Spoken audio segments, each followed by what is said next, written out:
to order. The town of Aurora acknowledges that the Anishinaabe lands on which we live and work are the traditional and treaty territory of the Chippewas of Georgina Island, as well as many other nations whose presence here continues to this day. As the closest First Nation community to Aurora, we recognize the special relationship the Chippewas have with the lands and waters of this territory. They are the water protectors and environmental stewards of these lands, and as a municipality, we join them in these responsibilities. We further acknowledge that Aurora is part of the treaty lands of the Mississaugas and Chippewas recognized through Treaty Number 13, as well as the Williams Treaties of 1923. A shared understanding of the rich cultural heritage that has existed for centuries and how our collective past brought us to where we are today will help us walk together into a better future. Council, can I get a motion to approve the agenda? Councillor Gilliland, Councillor Weiss. Any comments or questions? Seeing none, I'll call a vote.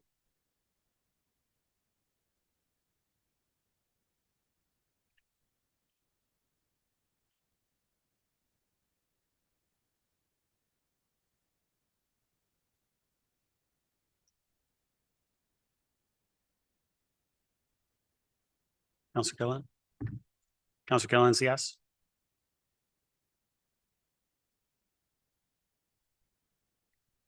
That carries. Any declarations of pecuniary interest? Seeing none, we have no community presentations. We do have delegations. First one, 6.1, Ovidiu Berindean resident regarding item 8.4.1 fence bylaw variance request. Come on up. Welcome. You have 5 minutes and the floor is yours.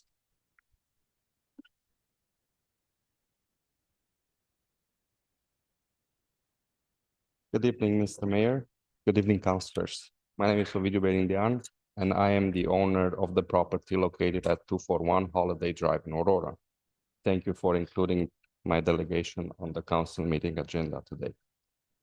Earlier this year... Lydia, can I get you just to move the mic a little bit higher up for it? And you can also lift up. There we go. Thank you.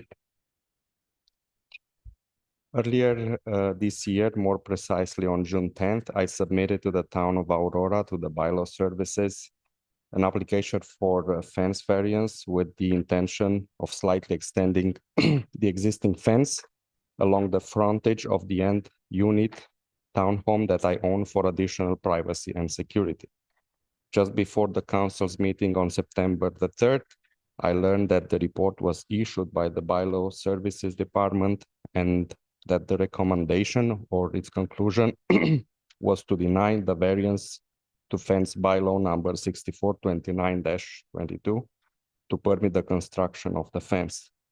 Slide number 1, please.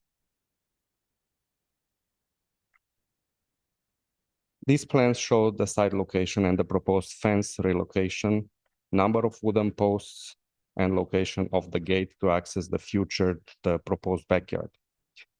The reason that I'm in front of the council today is to request a further review of the existing site condition and to consider accepting the variance to fence bylaw to permit the construction of the fence. The said bylaw regulates and prescribes the standards for fences and pool enclosures. I want to make clear to the council that I have absolutely no intention of building a pool in the future. The said report also mentioned that historical data indicates that the town has only received 3 formal requests for fence variance. In summary, 1 was approved but demolished since, and the other 2 were rejected. The report also states that if a variance is granted, it is likely to set a precedent.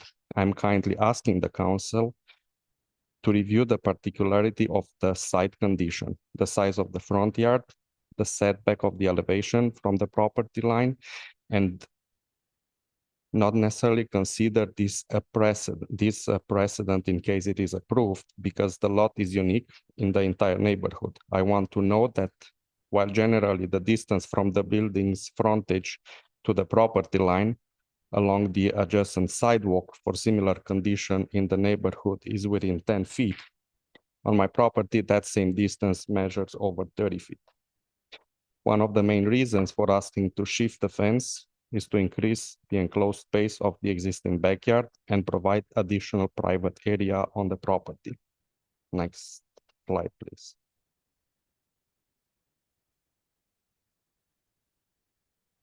The approximate areas in square meters of different sections of the property are shown in this image. As you can see, the backyard is just under 130 square meters, while the remaining lawn area around the property, which I make great efforts to maintain, is approximately 250 square meters, almost double, but it's mostly for the entertainment of my neighbors and their dogs, let alone the additional 150 square meters of the boulevard, which I also maintain. By shifting the fence as shown with the red rectangle, I would create a better balance between the area that is exposed to the bypassers and the private backyard area for my family. Next slide, please. The proposed type of fence material and color are to match the existing, as already has been approved by the town and constructed in the past by the developer. Next slide, please. I have two more. This is the side elevation of the building, which the bylaw classifies it as front elevation, hence the restrictions to build the fence and my reason to be here today. The windows along this elevation have a very low parapet or none. In the evening, when the lights are on, one can see through the entire house from the sidewalk level, and it happened several times that the bypassers will stop and take a peek inside. This creates discomfort and low level of safety and security for my family.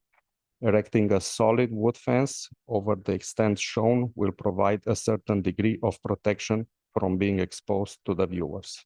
That's gonna be before and after. Next slide, please.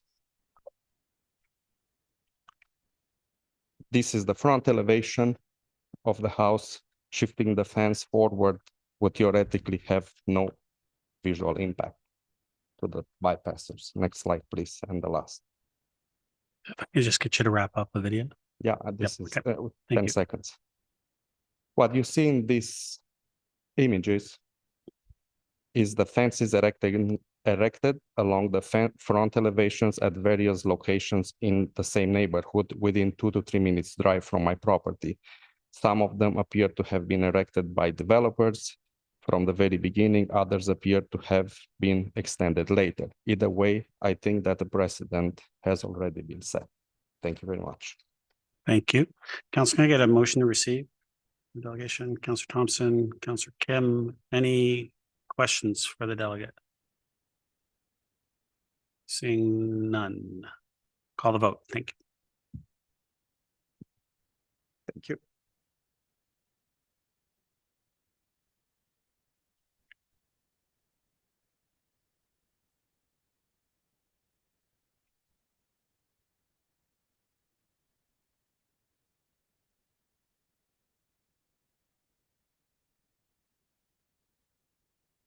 Rachel, Councillor Gillette.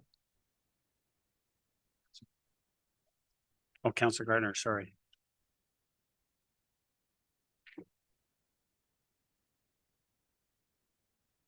That carries. 6.2, Mike Bryan, resident, regarding item 8.7.2. Mr. Bryan, welcome. You have 5 minutes. Floor is yours. Thank you.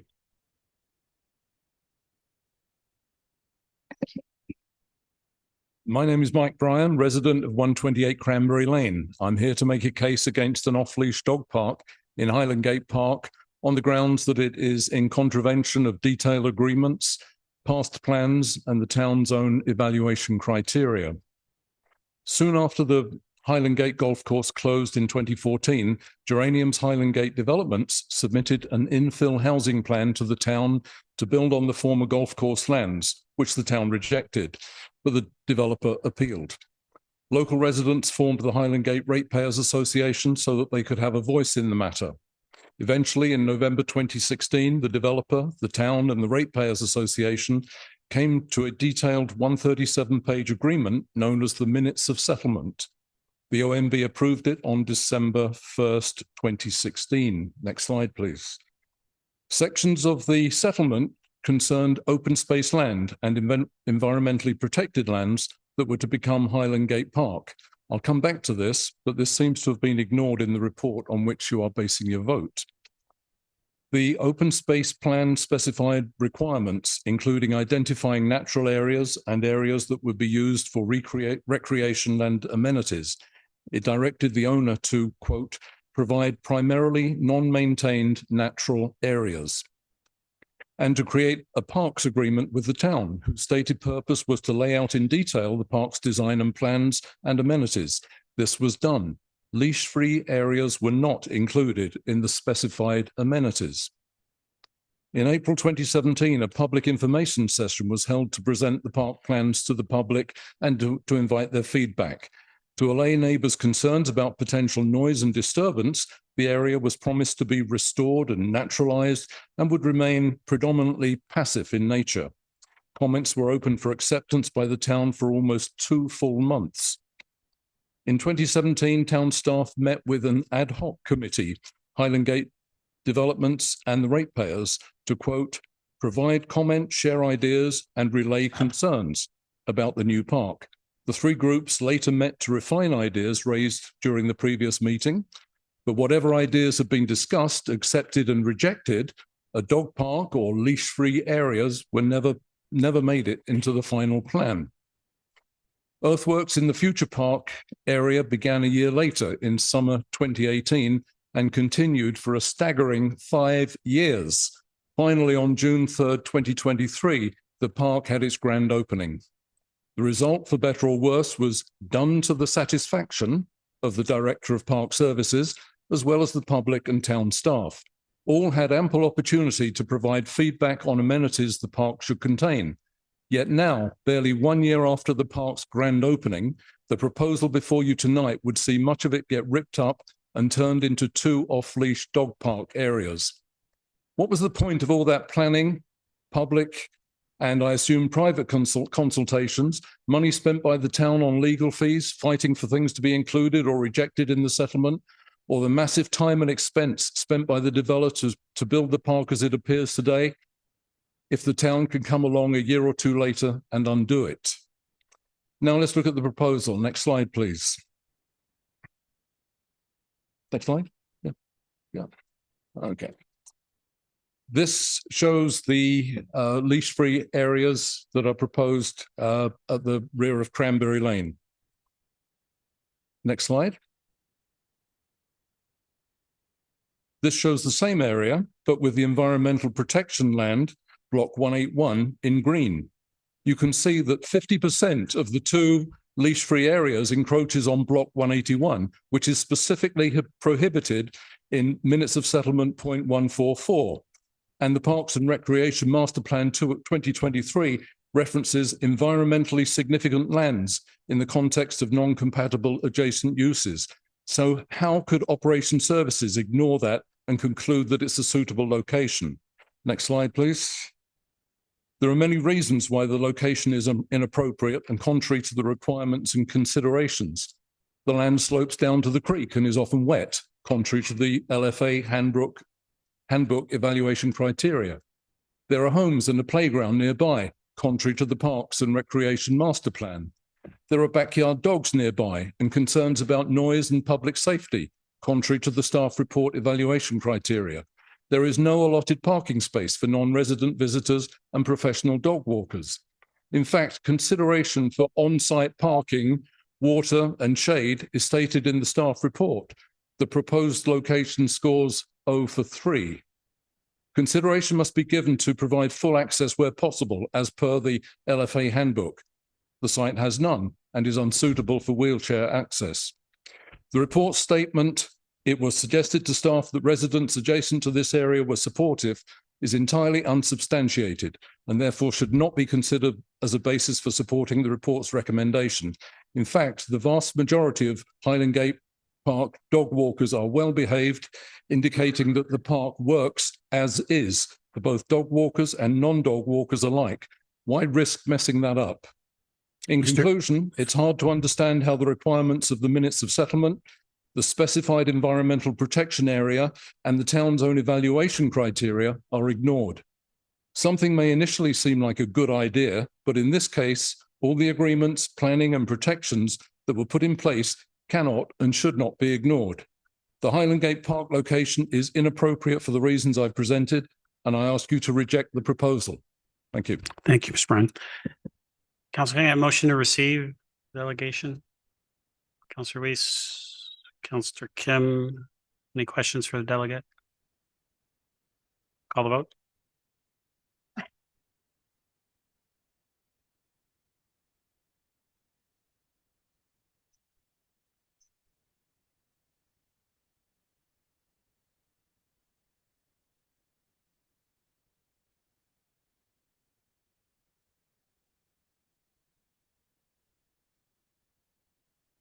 That carries.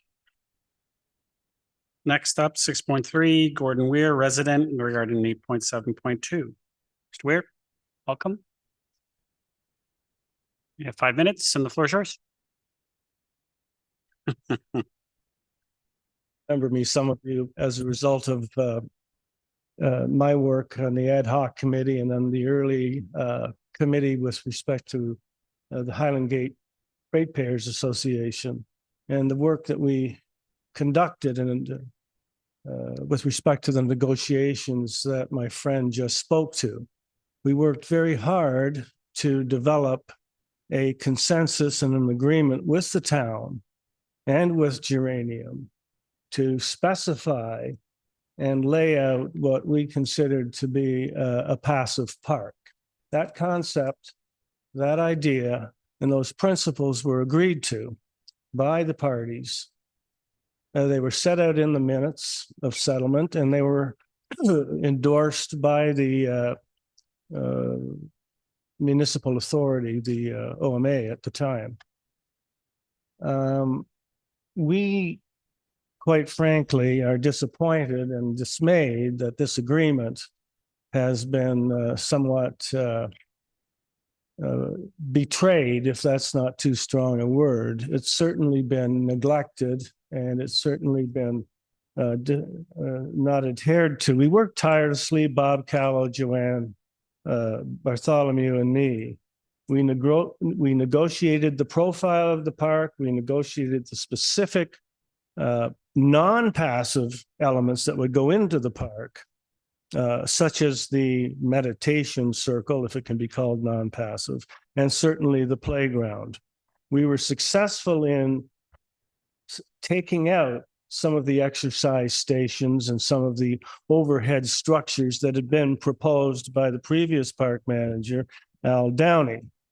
And these proposals before you, or this proposal before you, is inconsistent with and contrary to the agreement reached in good faith between the HGRA, the town, and the ad hoc committee and Geranium. Perhaps equally important to notice is that there was no consultation whatsoever with respect to the residents that are affected by this idea. We received no notice other than through informal social media. Thankfully, the mayor was sensitive to the fact that people might be interested in knowing what was going on. Council, therefore, proceeded based on incomplete and inaccurate information set out in a staff report dated September 3rd, 2024. There was no growing demand within our area, and you're calling it a neighborhood dog run. If you call it that, the neighborhood does not want it. The vast majority of dog owners, myself included, I have a whippet who likes to run. We do not want a dog run. We want it for all of the reasons that have been set out in the vast number of emails that were sent to you. And the unfortunate conclusion is that the staff report did not undertake an assessment based on public consultation, even though it acknowledged that this was necessary for compliance with recommendation number 23 of the Town Park and Recreation Master Plan. It just simply wasn't done. The report acknowledged that staff met with a resident, one resident who suggested that adjacent residents were supportive. This is not true. We have canvassed virtually all of the neighbors in the area. There are some 15 people that'll be affected just in that one little area alone. The park is only 680 meters long. And I can tell you from personal experience that even voices carry from the west end of the park right to the east as a result of the prevailing breezes. So you're going to hear, and we do, dogs barking in their backyards. We had a scuffle last Friday at the far west end, which I, sitting out on my patio, was privileged to hear. I thought they were going to kill each other. So, for all of the reasons you've heard, the location is not a viable option. It's an environmentally sensitive area, and it was deemed to be unsuitable for structures, no matter how small, by the Simcoe Conservation Authority. We've already mentioned traffic and parking. There are all sorts of other concerns which I'm not going to repeat. But for all of those reasons, we petition council to, what's the proper word? Get rid of this proposal. Thank you very much. Thank you, Mr. Weir. Council, can I get a motion to receive delegation? Councilor Gardner, Councilor Weiss, any questions? Call the vote.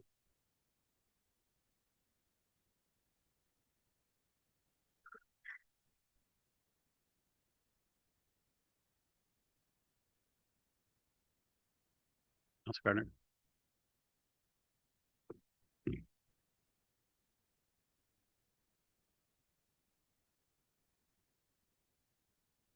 That carries. Next, 6.4, Christopher Watts, the Aurora Heritage Authority regarding item 8.8.2. Mr. Watts, welcome.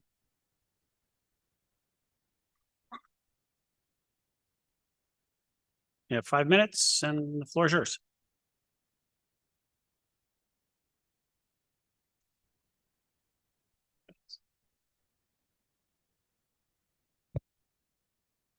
Thanks, Council. Christopher Watts. I'm also joined by Stephen Boyne tonight from the Aurora Legion to go over item 8.82 on tonight's agenda, which is the street naming policy, which we are trying to get to your attention that cannot be rubber stamped as it is provided.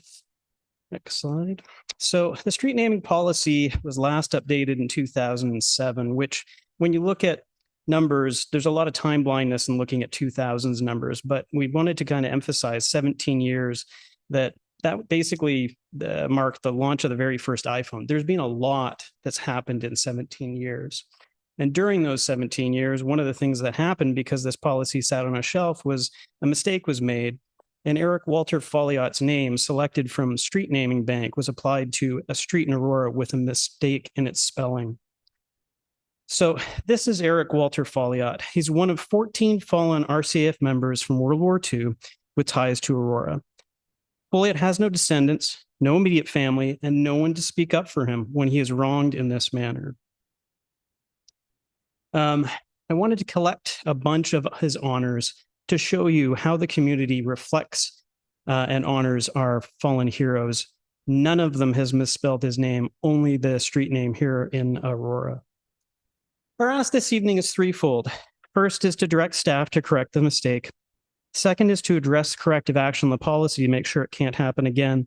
And the final is actually a nod and hopefully get some recognition to honor Folliot through an existing platform of the Veteran Banners series that the Legion does. So we're looking to correct a mistake here. And this is not a name change. The street has a name. It has a really good name. And we're not seeking to change that name. We're looking to have it corrected because of a self-inflicted error. And I just want to pause here. I know it's going to eat up some of my time, but I've included a section from the Canadian Forces website that speaks to its members.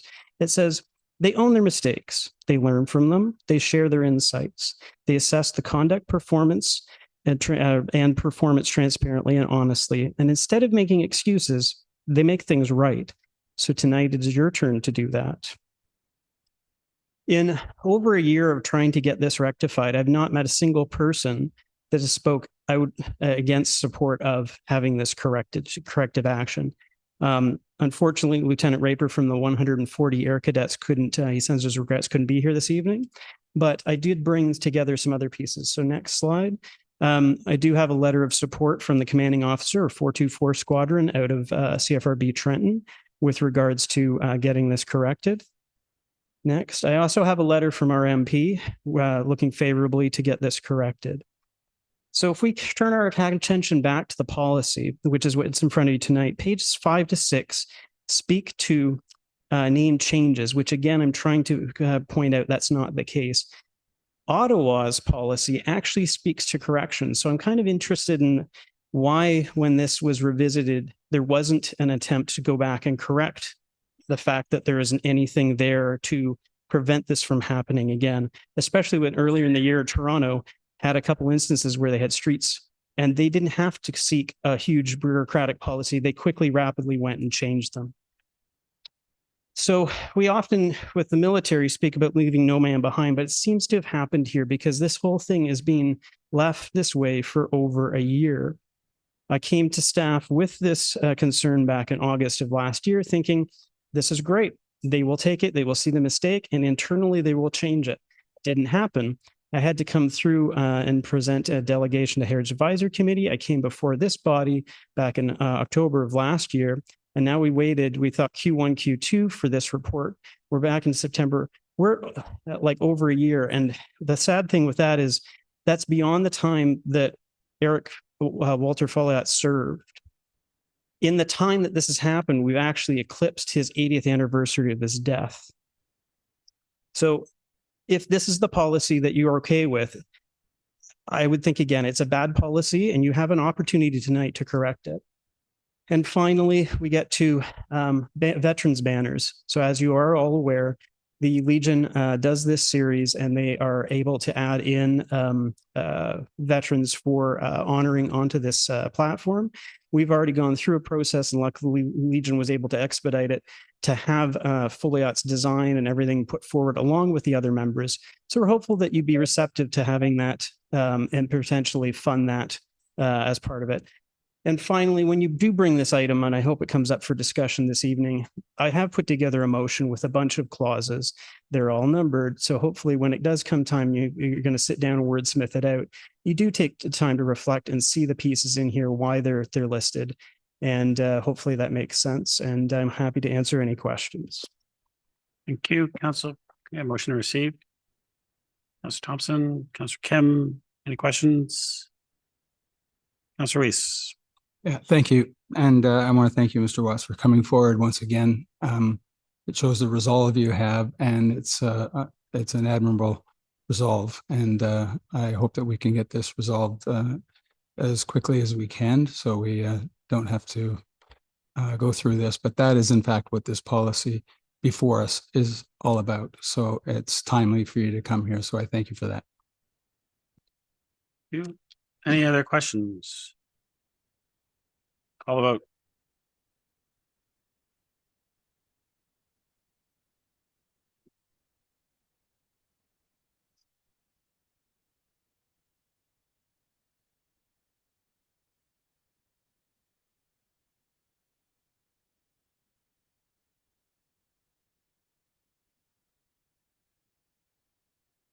That carries. Thank you for coming out this evening. 6.5, Mike Kennedy, resident, regarding item 8.7.2. Mr. Kennedy, welcome. Floor is yours. You have 5 minutes.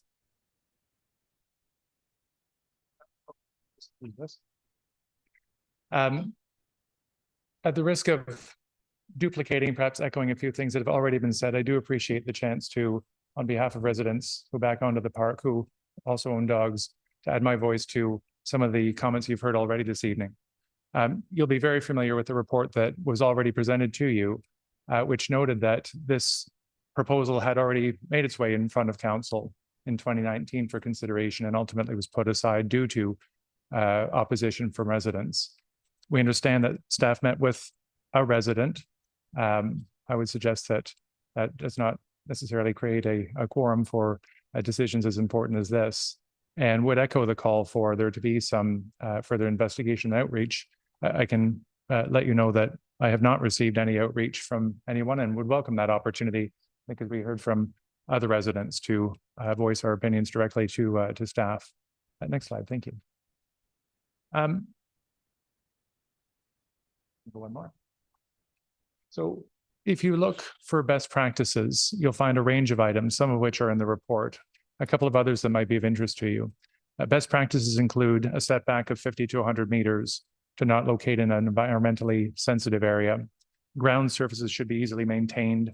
There should be room for parking, should be close to arterial roads and avoid bottlenecks of traffic. Next slide, thank you. Again, you'll be familiar with this graphic of the proposed park, and on the next slide, you'll be familiar with an overview of the park plan. What I did on the next slide was just transpose the two so we can see kind of how the proposed plan would fit within the park, and use the scale from that last map to show you how some of best practices may or may not align with the proposal. What you'll see from the scale is that at the east end, barely 50 meters is between the property and the proposed off-leash area. At the west end, not even 50 meters is allowed before the park. Those black lines are the floodplain. So much of the off-leash area is located actually within the floodplain itself. In addition to, as you heard from another resident, it being an environmentally protected area. Next slide, please. From a noise perspective, look, dogs are noisy, 80 to 90 decibels, we're told. If we want to equate that to something, it would be equivalent to humans shouting. I would ask you to think about what it would be like sitting in your backyard with men and women shouting at each other, or the birds, or at nothing in general, sporadically, and the disruption that may cause. I think you might find on the next slide that that would actually be in contravention of my understanding of the bylaw that currently exists around dogs, and that it should not be allowed when dogs are likely to disturb the quiet rest, enjoyment, and comfort of persons in the neighborhood. Next slide, please. If you spent time in this park, and I hope you do, please do come by. You'll find that it's a wildlife corridor, even more so now because of the development in the broader neighborhood. Coyotes are fairly prevalent, fox, rabbits, turtles. I brought a baby turtle to the creek just the other day. If you see just in front of Aiden there, there's a turtle about this big on the creek. That's right on Tannery Creek, behind our house. Not more than a kilometer, probably less than a kilometer away on Henderson, there's currently activity, as you well know, being constructed to facilitate safe transit of turtles. And putting this structure in place would impede turtles. So there seems to be a bit of conflict in terms of the overall intent. When we look at where the issue seems to be with dogs in towns that ideally this proposal would solve, the arrow points to where the proposed off-leash area would be, does not seem to be well aligned with where the actual problems are. And on the next slide, you'll see from a population perspective, the proposed park is not where the majority of residents of Aurora live. It wouldn't, I understand the interest and intent behind it. It just doesn't seem to be the right location to solve either of those issues. Next slide, thanks. So if we revisit those best practices, there is no off-street parking available. The on-street parking in the areas to enter the park are on curves, so not a very safe place for there to be parking. There's about 3 to 4 hectares that would be covered in the off-leash area that is currently 1 year old, and a developing meadow with grasses and trees and so on that would have to be cleared. It has been only complete for a year. And as you heard from other residents, it is a beautiful park and one that is being enjoyed now, even with the noise level that's there with dogs, with humans and so on. Adding to that would significantly affect the enjoyment of all users of the park. On my last slide here, with apologies for repeating back your words to you, this is from an article that came out as the park was being introduced to the community. And there was acknowledgement that the park was stunning and the trails and the new vegetation that was being planted, that Aurorans would love this outdoor space. The work that went in, not only with agencies, but with the community, and the collaboration with residents to create outdoor spaces that enhance the quality of life for everyone. My call on you would be to remember your time with us in the neighborhood a year ago as this park was opened. It is a great space to be, and it just isn't the right place for an off-leash dog area. Thank you. Thank you. Councilor, can I have a motion to receive? Councilor Gardner, Councilor Reese, any questions? Call the vote.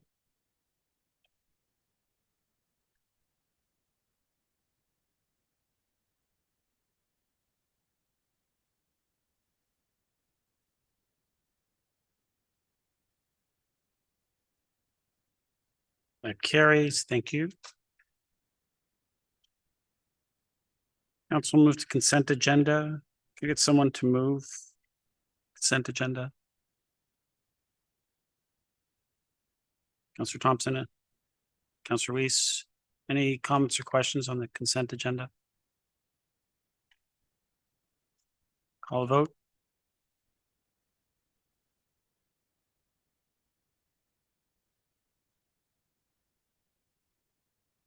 That carries. Move to number 8.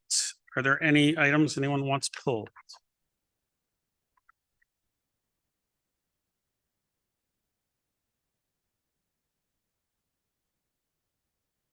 Councilor Gardner.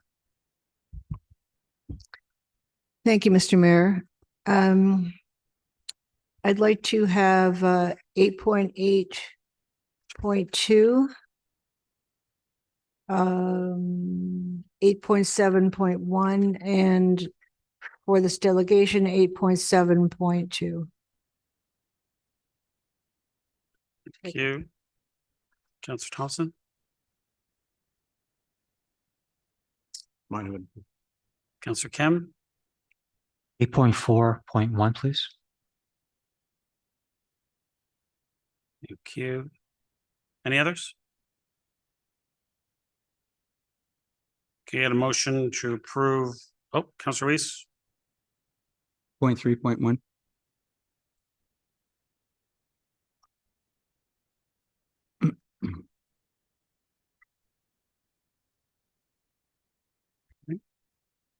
Any others? Once, going twice. So. And a motion to receive all remaining items with the exceptions of 8.3.1, 8.4.1, 8.7.1, 8.7.2, and 8.8.2. Councilor Kim. Councilor Gilliland. Call a vote.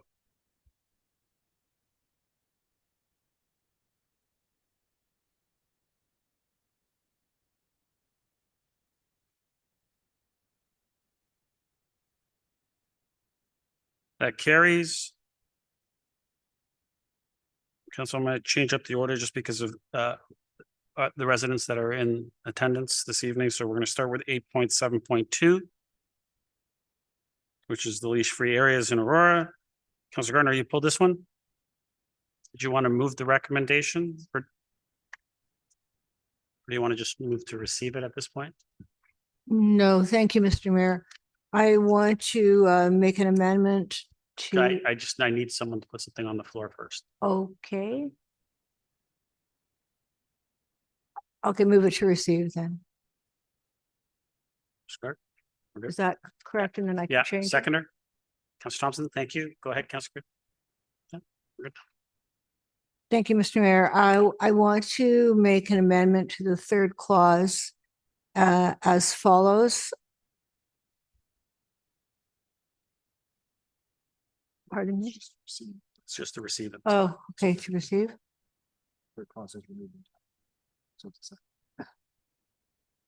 So right now on the floor, there is nothing other than just to receive the report, Correct. Okay, which I'm assuming is what you would actually want.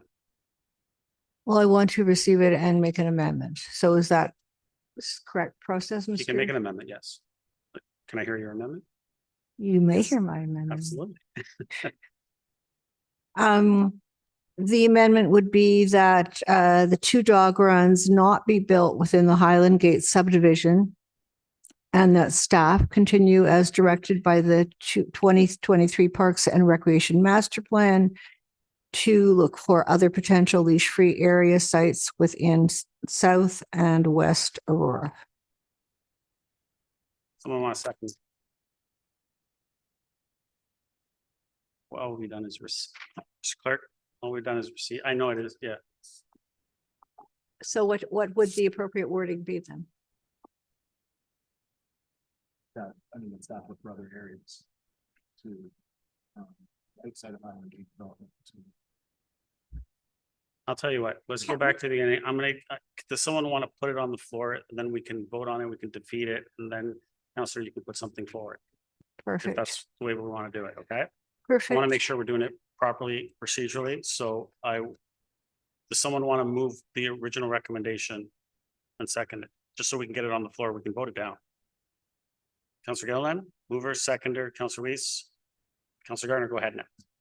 You can just speak to it, and then if you want, everyone can speak, and then we can vote and Thank you, Mr. Mayor. Agreement with the recommendations in the report. what's that? Okay. Any other comments, or questions?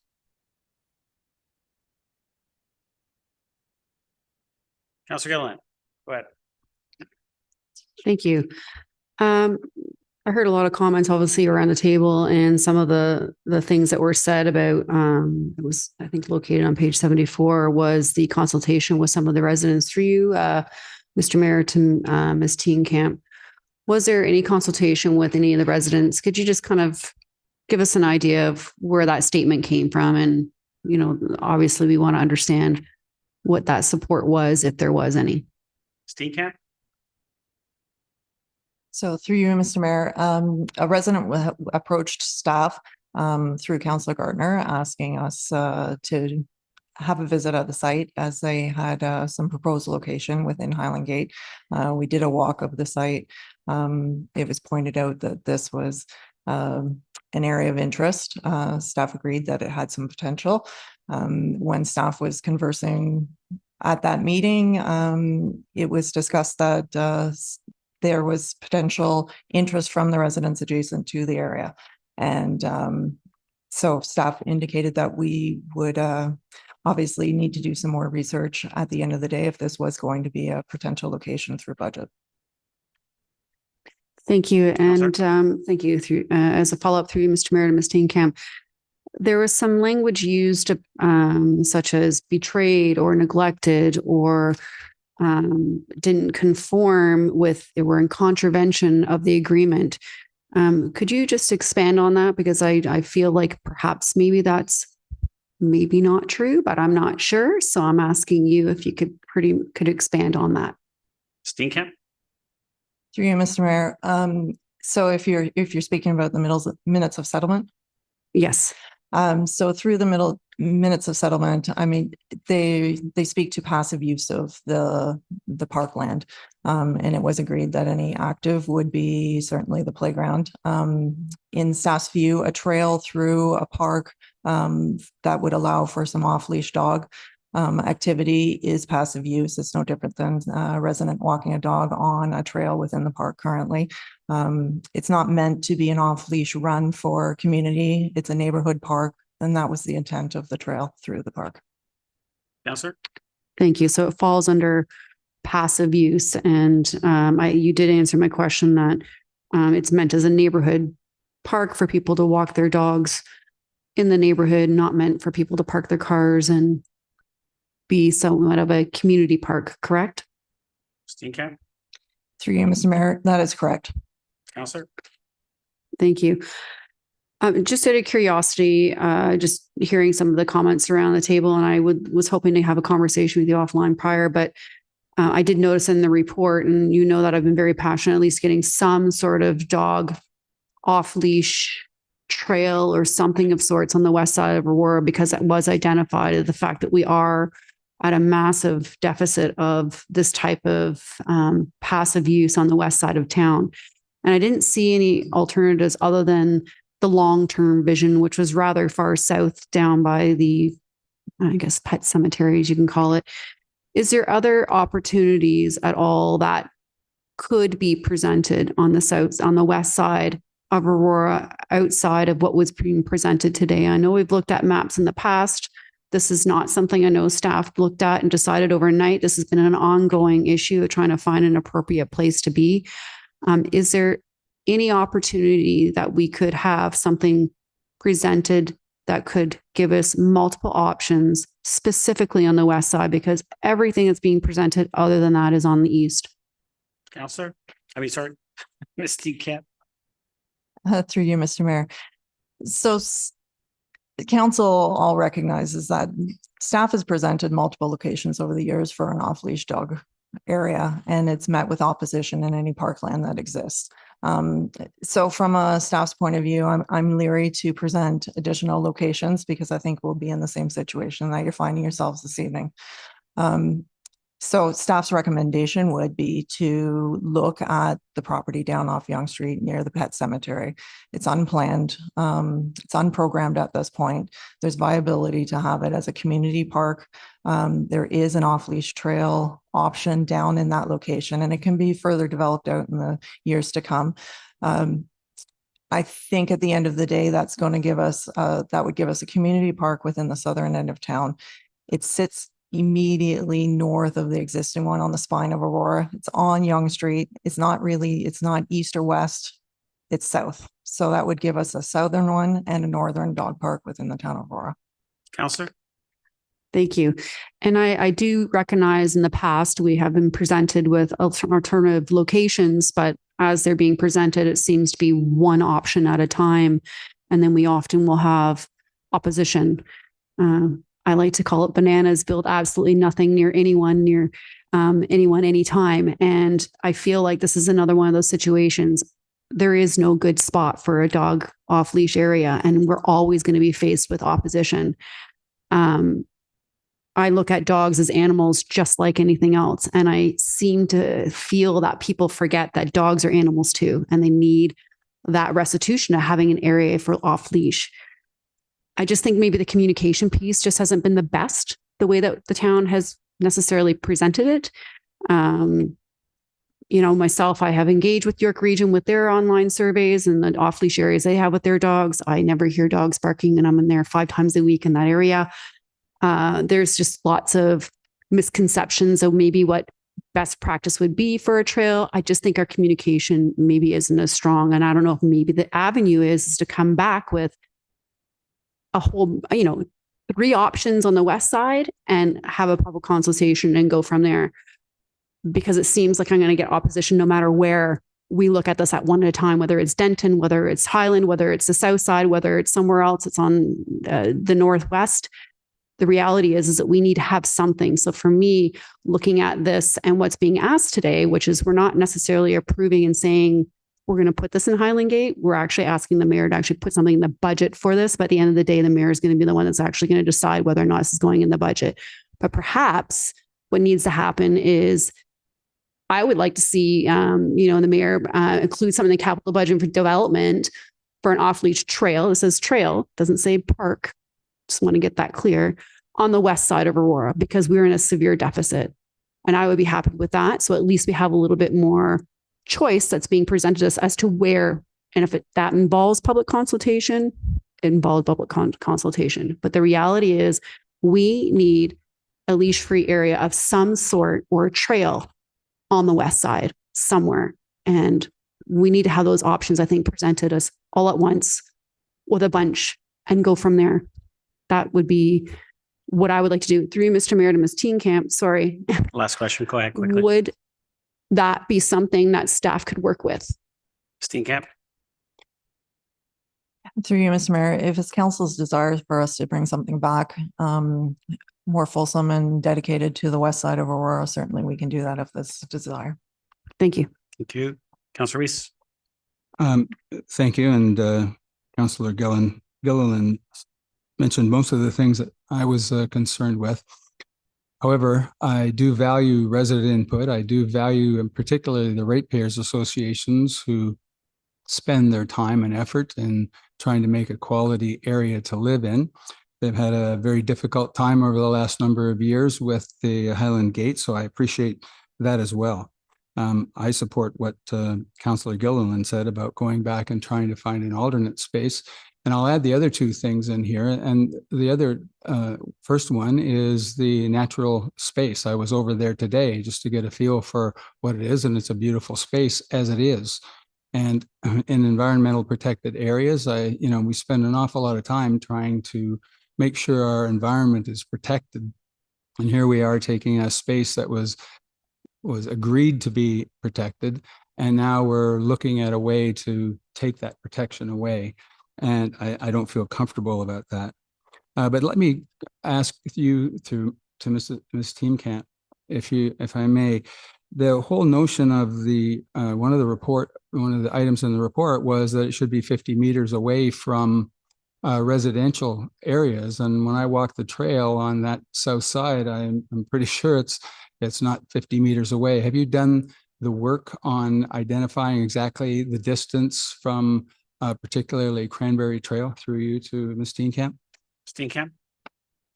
Through you, Mr. Mayor. So what you're seeing in the report is conceptual, so it's not exact measurements to or from the rear of the properties. If it was the desire of council to actually put it in the budget and for staff to look into it and consider it as a design option, then we would further develop that plan. Councillor. Thank you. I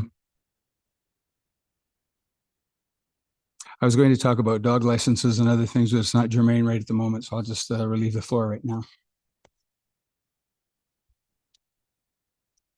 I'm through. Good. Thank you. Councillor Gallo. Thank you. To me, I see this as a very good exercise in how we conduct business. And when we have these types of projects that are significant enough that impact residents, I think it's incumbent upon us to do a thorough door-to-door survey on the desire of the community to accept these types of facilities in their backyard. That way we don't get this kind of thing happen. Everybody is well aware, and it should be done prior to us sitting here and at the last minute trying to make a decision, at least in this case, to ask the mayor to put it in the budget.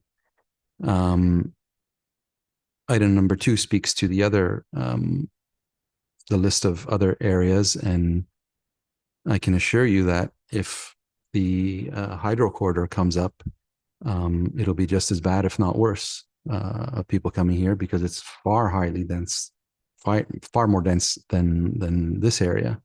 And if it does come up, I think we should be responsible and communicate what we're about to do and how we're about to change those communities. I'm all for off-leash parks and in the right areas, but communication in these things are key because they're significant enough that they affect the day-to-day lives of people that are living in that area. And it's important to have everyone on board. This particular Highland Gate was maybe much more sensitive than any other, simply because so much work was put into that park, so much effort was put into that park. I don't know the details, and I don't know whether or not any discussions either from the town or the residents during the design of that park, whether or not off-leash dog park was part of those discussions. But as it stands, I won't be supporting 2 or 3. I think we should be coming up with some type of a plan where when we select areas, that there's a strategy linked to it. And one of the main keys in the strategy is to communicate to the residents and have a certain percentage of support before it even comes to us. Thank you, Councillor. Councillor Thompson? Thank you. I agree with Councillor Gallo and was going to make comments along the same line in terms of the process and communication. As was alluded to earlier, we've gone down this road a few times now with regards to dog parks and leash-free areas. And I completely agree that we need to do a better job of communicating and engaging with the residents prior to the report being written and brought to council, so that, you know, the reception within the communities is known as part of that conversation deciding factor for us. And so we need to take this back and look at our process and improve it. Thank you, Councillor. Councillor Kemp? Thank you. Much has been said, and I'm in total agreement. I am of the belief that, you know, having any kind of public service facility is always a challenge to locate, because it's much needed, but there's always challenges locating in certain areas, and often for good reasons. I am not in favor of having the off-leash dog park or trail located in the Highland Gate area. I would like to have a bookmark, have the project instilled in the capital budget, so that we have a bookmark so we can have and continue this conversation. I recall in 2014 and 15, you know, we did a lot of negotiations and discussions with the Highland Gate Ratepayers Associations and other stakeholders. You know, it was a painful process. We came down to a minutes of settlement that we agreed upon. And I'm in agreement with the residents that for us to, you know, I'm not sure whether, you know, going back on the word is quite the definition, but it was to be a passive park. I'd like to see it as left as a passive park. You know, over the years, the last 10 years or so of the development, the residents of Highland Gate have gone through, you know, multiple disturbances and challenges with whether it's be excessive dust or noise or construction equipment being left behind, you know, water issues. And so I think if we can do one thing for the residents, just to maintain their peace and the enjoyment of the land, is to ensure that this off-leash park does not go forward as was originally suggested. And so I am not for item number 3. Thank you. Councillor Gardner, before I go to you for a second time, just wanted to say that I'm glad to hear some of the comments. I agree. I think that it's important that we hear from the residents and the community. We talk about it all the time, whether, we talked about the illumination of the lights, that we should, you know, did we hear from the public? We need to hear from the public. I'm glad that the residents reached out to us and that we've come to this conclusion. And I've never been in favor of a leash-free area within the Highland Gate area. I believe that that's one of those areas that we've made a decision of what that area is going to look like, and we should stick with that. We shouldn't be making alterations to that area and to that park. So that's always been my thoughts on that part. But I'm glad we're having this discussion and we're going to come to a conclusion here this evening. Councillor Gardner. Thank you, Mr. Mayor. Speaking to the report, and I must say I agree with most of the comments that have been said at the table. Speaking to the report, this is an environmentally protected area. And my wish would be for EP areas that we don't do anything in them. But I believe that, as you said, that Aurora has a policy, as long as it's passive, we can use environmental protected areas. So would that be for, through you, Mr. Mayor, my apology. So that would be for what was proposed in this report, or fields? What else would be able to be in an EP area? Steenkamp. Through you, Mr. Mayor, there's a large quantity of EP areas within the town that exist within parkland. that are either actively or passively programmed. The leisure complex, all on its own, Lambert Wilson Park, is an EP floodplain area. There's active facilities within that area. Fleury Park, another example, Machel Park. Many of the areas within Aurora are EP and are parkland, and some of them are active and some of them are non-active. Council. Thank you. Thank you. So when we going forward with trying to find leash-free areas, we need to remember that environmental protection zones are available, but they have to have a certain boundary from the actual, in this case, the creek, or from the homes. We have, the policy we have is very good. Thank you.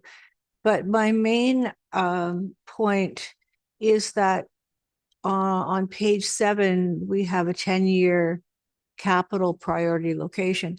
It seems to me that Mr. Downey, before you and you, have looked at every inch of the south and west part of Aurora, and you've come up with some suggestions in the table. The only one that looks feasible to me is possibly the Industrial Parkway South Nursery. But would we, it says in the report, we have to decide what we're going to do with that nursery. Is the intent not to grow our own trees and to buy them from outside? Ms. Steenkamp. Through you, Mr. Mayor, that piece of property was originally planted with trees as a nursery to offset some of the EAB activity that was occurring in town. So those trees in that location, another nursery that we have in town, are coming to maturity. A great number of them have been moved out, and it's just it's one of the areas in town that staff identified that could facilitate a community-sized park that was fairly centralized and could be used as an alternative to a nursery. Councillor. Thank you. So through Mr. Mayor, so going forward of this list of possible sites, the only viable one could be the nursery. And it looks to me like it's quite suitable. So with what Councillor Gilland has said, if we are going to go forward and try and find a leash-free area, then perhaps we already have the possibility in front of us. Through you, Mr. Mayor, do you see anything else on the list that could be a possibility? Ms. Steenkamp. Through you, Mr. Mayor, certainly number 2 at 14378 Yonge Street would facilitate a community-sized park and a trail system as well. And the park, the piece of property is large enough to facilitate some other recreational opportunities as well. Councillor. Yes, thank you for reminding me of that. That's in the future. And we don't know what the cost will be, but that could be a good possibility. So they're actually on this list of 6, there are 2 possibilities. So instead of spinning our wheels, I would suggest that that's where we concentrate.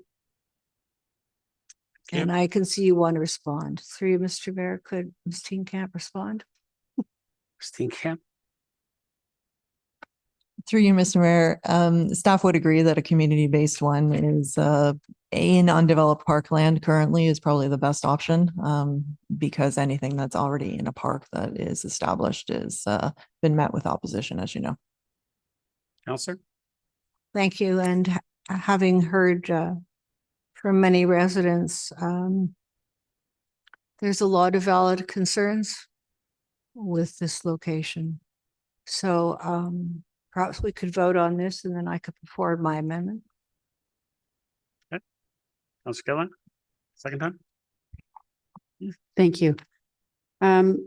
Just hearing all the comments around the table, and obviously I get the sentiment that we all feel that we're not ready to make the decision of this is going to be in a Highland Gate subdivision area.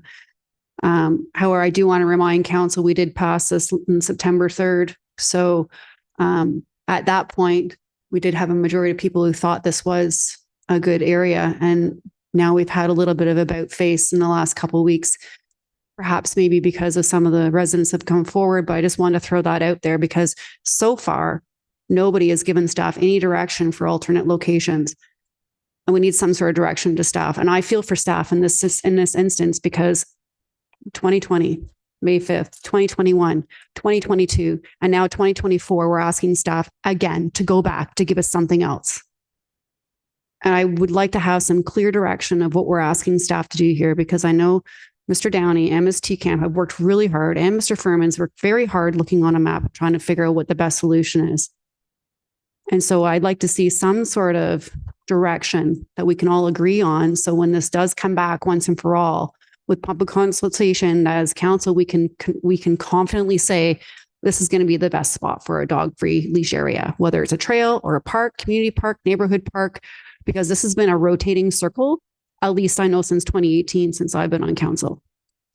So I appreciate there's an amendment coming forward, but personally for me, if I want to see amendment, I would rather put an amendment on the floor that staff come back with all possible locations, even the ones we've looked at and we decided not, and come back with that report. Specifically, I'd like to see things on the west side. Pros, cons, give us all the information we need. And once for all, we can decide where that's going to go and have some public consultation.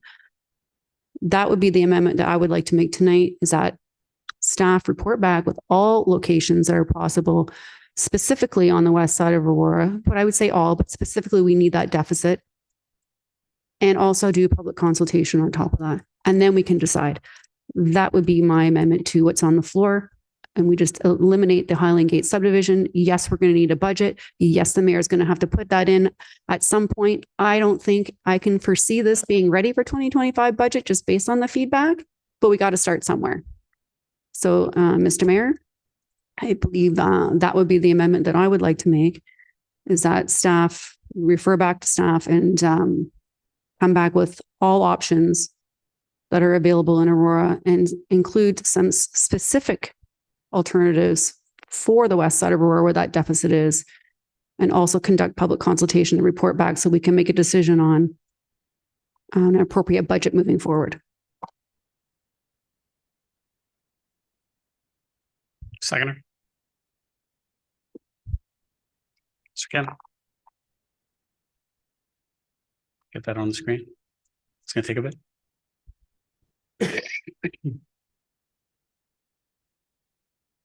Essentially, it's to refer to staff to identify areas specifically on the west side and to do public consultation before anything comes back to this council table with a report with that full public consultation piece. If I'm, Thank you. Councillor Gallo to the amendment. Right. Thank you. I just wanted to perhaps get some feedback from staff in terms of, well, one thing, whether or not the public feedback, which I think we're all in support, should happen before or after the full list comes to council. I'd hate to have staff develop a long list of areas, go out, do all that public consultation, and then we really would have knocked down half of those just by looking at it. I'm wondering if we get the list and then we have a discussion and then we narrow it down and then we do the public consultation, because that's a lot of work and a lot of effort. And I wouldn't want them to do that with a long list. And I don't even know if it's a long list, whatever the amount of properties that we would have. I think, in my opinion, that would be a better approach. Thank you. Councillor Thompson to the amendment. To the amendment, the only thing I would ask is that if we're going to refer this item back to staff for them to come back with a list, I think that we should answer the question before us that the residents have come out, and that's, does Highland Gate be included in that list? I say no. I think the residents are hoping that we'll make that decision, and it sounds like, and I could be wrong, the majority of council also agree that Highland Gate should not be part of that list. So I would just hate to refer this back to staff without giving some reassurances to the members of the public that have come out that the Highland Gate will not continue to be brought forward. So perhaps the mover would be willing to at least amend their amendment so that it would include direction to staff to not include Highland Gate on that list. That Highland Gate be excluded. Yes. Councillor Gilliland? If not, I'll make it after.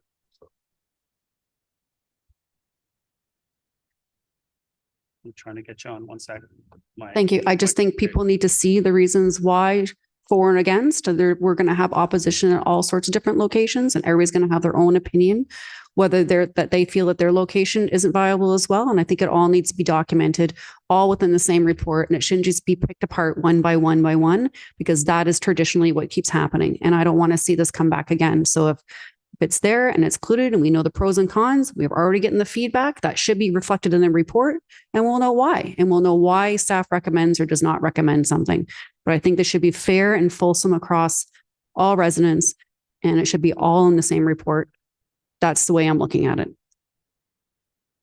So, Councillor, I'm getting not a friendly amendment. So if you want to put that forward, it'll have to be an amendment to the amendment. Okay. Councillor Gardner, to the amendment. Thank you, Mr. Mayor. Well, that actually, once this was voted down, that was going to be part of my amendment. Councillor Gillen has said it in a more fulsome way. Thank you. But if we look at this report before us from September 3rd, staff has already given us the list. I'm going to ask through you, Mr. Mayor, if this is the list, are there any other possibilities, or this list, I believe on page 6, the table on page 6, I'm assuming after all the work that staff has done, they are presenting us with future options. Through Mr. Mayor, Ms. Steenkamp, is that correct? Steenkamp?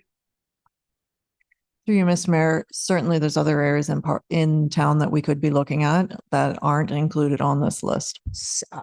Councillor? Excuse me, through Mr. Mayor. I was thinking of the south and west part of Aurora. Steenkamp? Through you, Mr. Mayor, you're somewhat putting me on the spot to recall all of the open space and parkland, but there might be some viability in some of those locations and having a second look. Councillor? Thank you. Then I'm all for that. From the table, the only, apart from the new area that we haven't planned yet, to me, there's only one other possible option, which is the tree nursery. But if there are other spots in the southwest part of Aurora, that would be great. If there are spots anywhere in Aurora, that would be great. So I would agree with Councillor Gillan's amendment. Through Mr. Mayor, Ms. Steenkamp. Is there anything else that you feel you need us to add to this amendment? Any further direction that you would require? I think that's a little unfair as well, but Ms. Steenkamp, if you want to answer that, otherwise I don't. Yeah, I think it's a little unfair for Ms. Steenkamp to answer that. Okay, well, we're putting forward an amendment. If it gives you enough direction, then that's fine with me. Thank you. Councillor Weiss, to the amendment, please. Yes, the issue that I have is that this amendment may be redundant, or it may make the number 2 in the motion where they have an endorsement. So I want to ask the question about item 2, and it says that we endorse. What does endorsement, what is the consequence of endorsement if we accept the second part of the motion? Through you to probably the clerk? To the amendment, Councillor. Okay, the amendment? Okay. Yeah. Nothing more. Oh. Okay. Councillor Gillan, a second time to the amendment? Thank you. I just want to clarify that when staff is looking, I want to be specific that it's dog park, leash-free area, trail. It's not just conducive to just dog park, because the moment you say dog park, it really puts one thing in a bucket. So I would prefer that the language does reflect leash-free areas and trails, versus just dog parks, because it could just mean that there's a trail that might be appropriate in one part and there's no gated area at all. That way there's a little bit more wiggle room to find something appropriate on the west side that we need to have for our pets to be able to enjoy a walk. And it's not conducive to just community, but also neighborhood. So hopefully I don't need to be specific about that, but I want to see a fulsome report on everything in one report. So we're not having piece by piece. So if we could just make sure that we have, because this says Aurora for dog park locations, I would rather it say leash-free areas and trails or trails.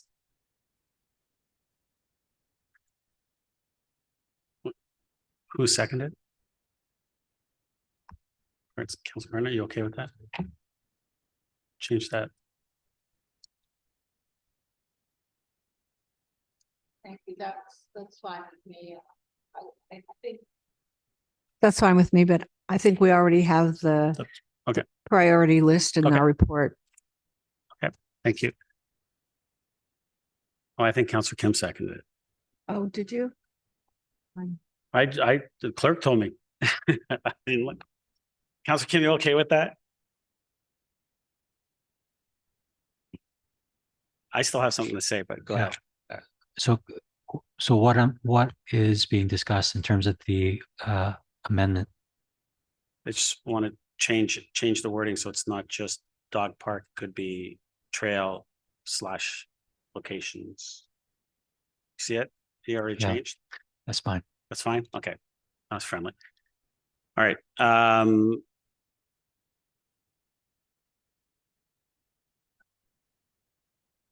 Just can I just speak? Can I just speak? And I'm gonna, if you want to put that, I'll come back to you.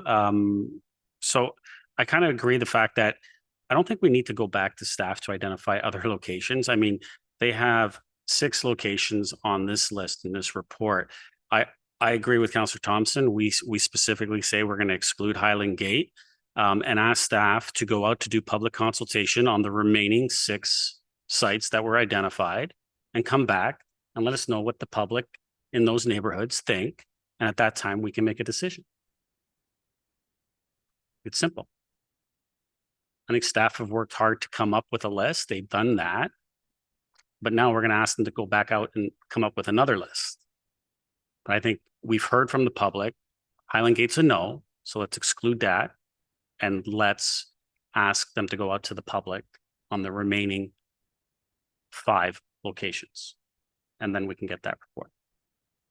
That's my recommendation, but I'll leave it up to all of you. Councillor Thompson, did you want to make an amendment to the amendment?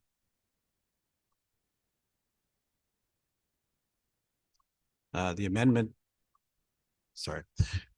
is simply that the Highland Gate subdivision not be identified as a suitable area for an off-leash trail and/or area.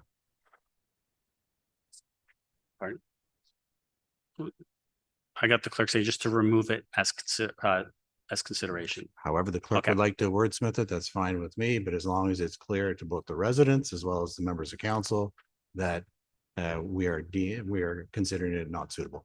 Okay, if I can get that amendment, is there a seconder to that? Councillor Gardner, thank you. If I can just get that on the screen. Is there any comments or questions to the amendment of the amendment?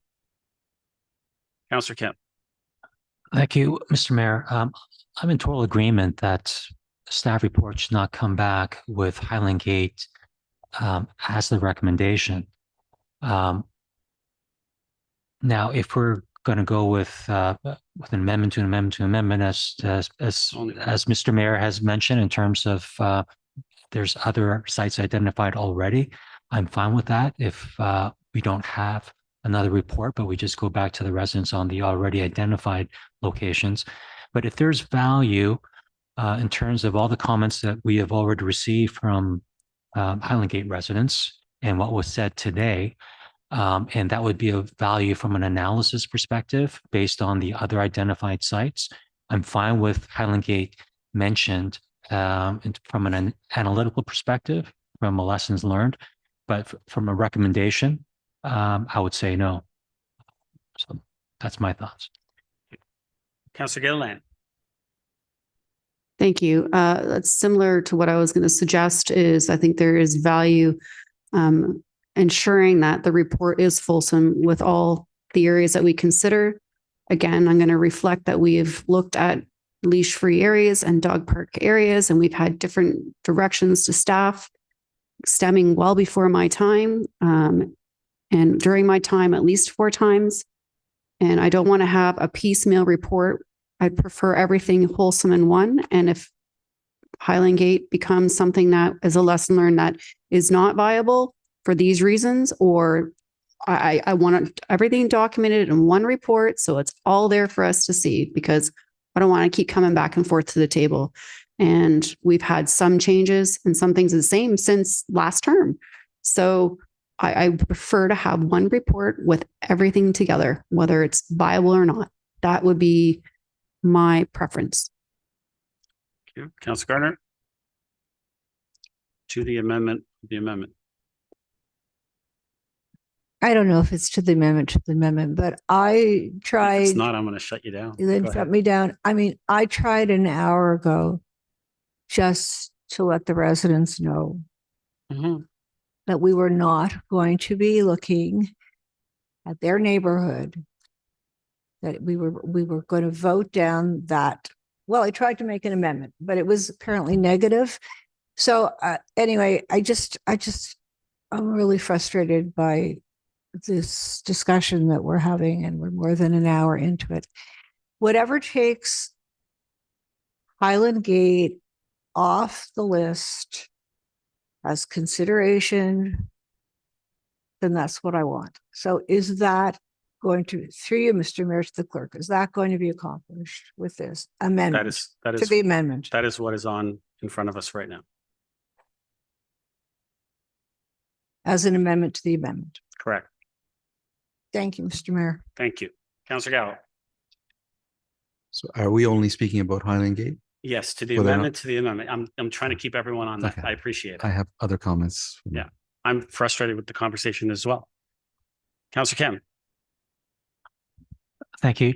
Just to clarify, through you, I can ask Councillor Gilliland, in your motion that I seconded. We're is not the- talking about that. No, We're I know, talking about what's in front of us right now. Yeah, but that's going to be directly impact the decision I make, because I would like to know whether the original motion on the floor is asking staff to include Highland Gate as a suitable location if it's determined that it is.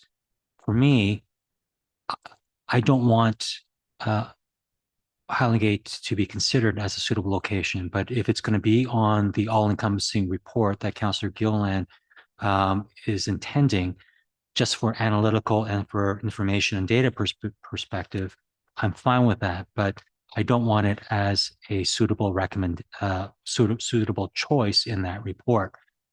But if Councillor Gilliland's intention is that if it's the most suitable, then let it be so. Then I would side with the amendment to the amendment of Councillor Thompson.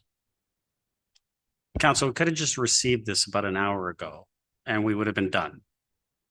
And Highland Gate wouldn't have been included. So I'm going to go to Councillor Thompson second time. I'll come back to you, Councillor. I'm just trying to keep it simple. We've had a lot of residents who have emailed us, who have come out tonight.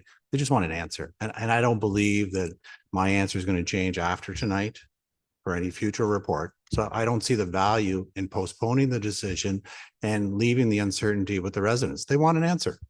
If you think your mind might change in some future report, fine, don't support the motion.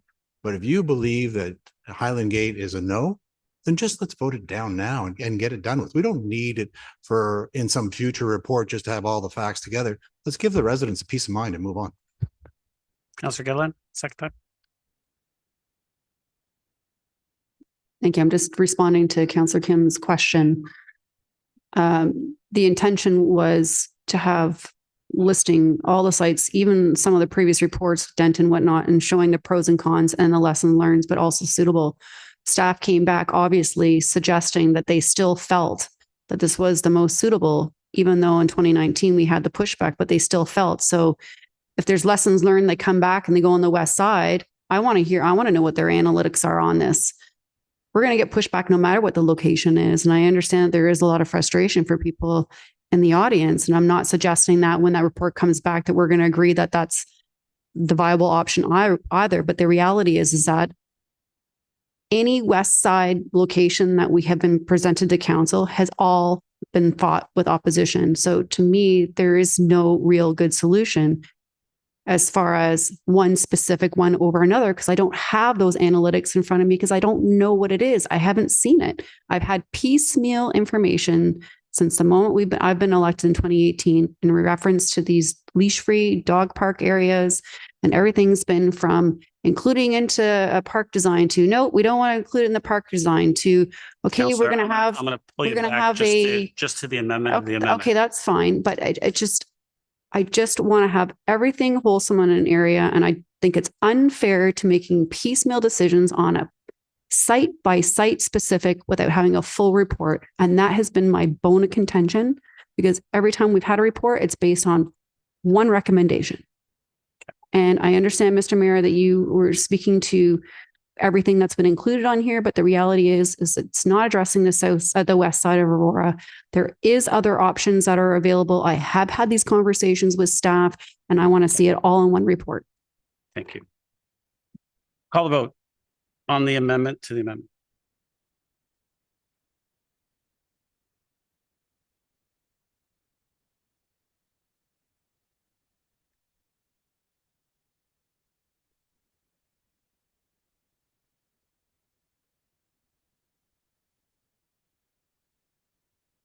That carries. Back to the amendment as amended. Well, motion to refer as amended. Yes. Thank you, Mr. Clark. Councillor Gallo.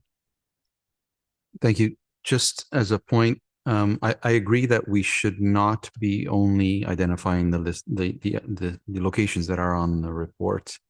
We've heard that there may be other locations, so in my opinion, I think we should leave it up to staff to determine, especially because if number one, Highland Gate is off, number two, 14379 is west of Yonge, the Hydro Corridor is not, Industrial Parkways Nursery is not west of Yonge, Englehart Nursery is not, George Street is off the table. So none of the other ones other than 14378 Yonge Street would satisfy the west side of Yonge. So let's leave it up to staff to determine what are the locations, if we're prioritizing that area, what are the locations they feel could work. Let's follow a process of communicating to the residents, and then let's have that report come back to us. Yep. Call the vote.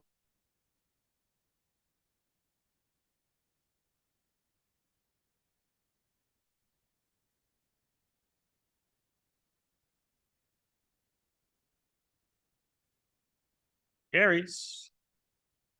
Thank you, everyone.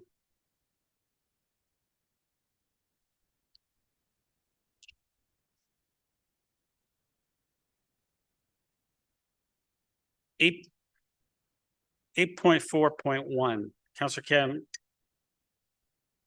because residents here, I want to get that one in too. And then we have another one as well, because we have another resident here.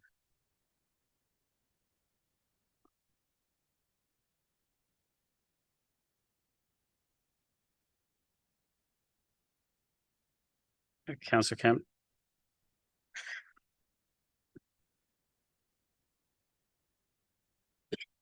I'll put it on the floor, please. Seconder. Yeah, he's just putting it on the floor. Seconder. Councillor Weiss, thank you. Go ahead, Councillor Kemp. Thank you, Mr. Mayor. So I won't repeat what I said in the committee of the whole, but essentially what may have been mistaken as a full length fence on Holiday Drive, it's really essentially the resident is asking for 3 panels, 6 meters. The main reason for, or predominantly the reason for the current fence bylaw in the front is for safety reasons. access by emergency responders and to ensure that people who are accessibly challenged or children are seen in the front doors. Here we have a corner house where the front door is on one side of the street and the garage is on the other. As you can see clearly from the slides that was presented by the resident, we're looking at 6 meters. There's no safety issues. We've had in the past residents who put in the fence and, came for approval after the fact. The resident has complied with all the, the permitting process and made the request coming here today.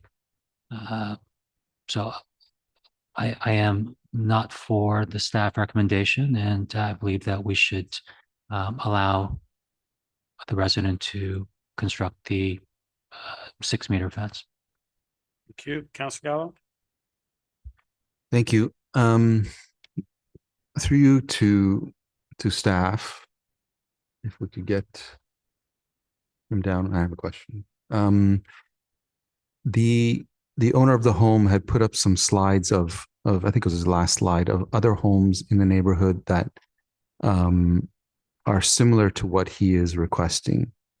Through you, have you seen those? Have you identified whether or not any of those are in compliance? Mr. Ray? Mr. Mayor, the proposed slides, panels, I guess you could describe them as, would not be in compliance due to the way the property is situated. The front yard is facing Holiday Drive, so it would make it a front yard fence. So the permitted Sorry, height, just to Yeah. correct, just to be clear on my question. The owner had shown other slides of other homes that have, according to him, very similar situation where the fences were constructed.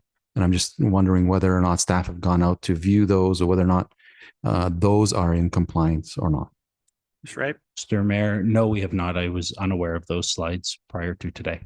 Okay. Councilor? I share Councillor Kim's view, and I don't have an issue with this. I've driven around and I've seen similar, I haven't pulled out a measuring tape, but I've seen similar situations in other areas. We have to at least give some lenience to those who actually come and follow a process and ask for these types of things. There must be something to be said about that, and I respect the owner for doing that, and I respect staff for providing a report that is just and following our procedures. Unfortunately, he's put in an awkward position because others that haven't followed it went and built the fences and haven't had to go through this process, and they have their fences there.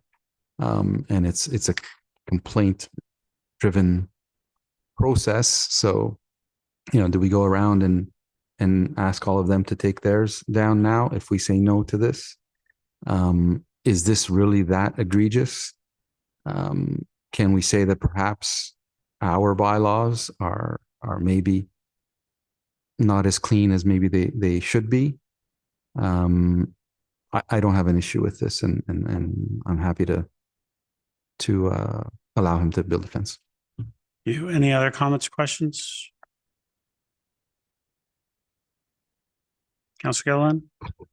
Thank you. Through you, Mr. Mayor, and Mr. Ray.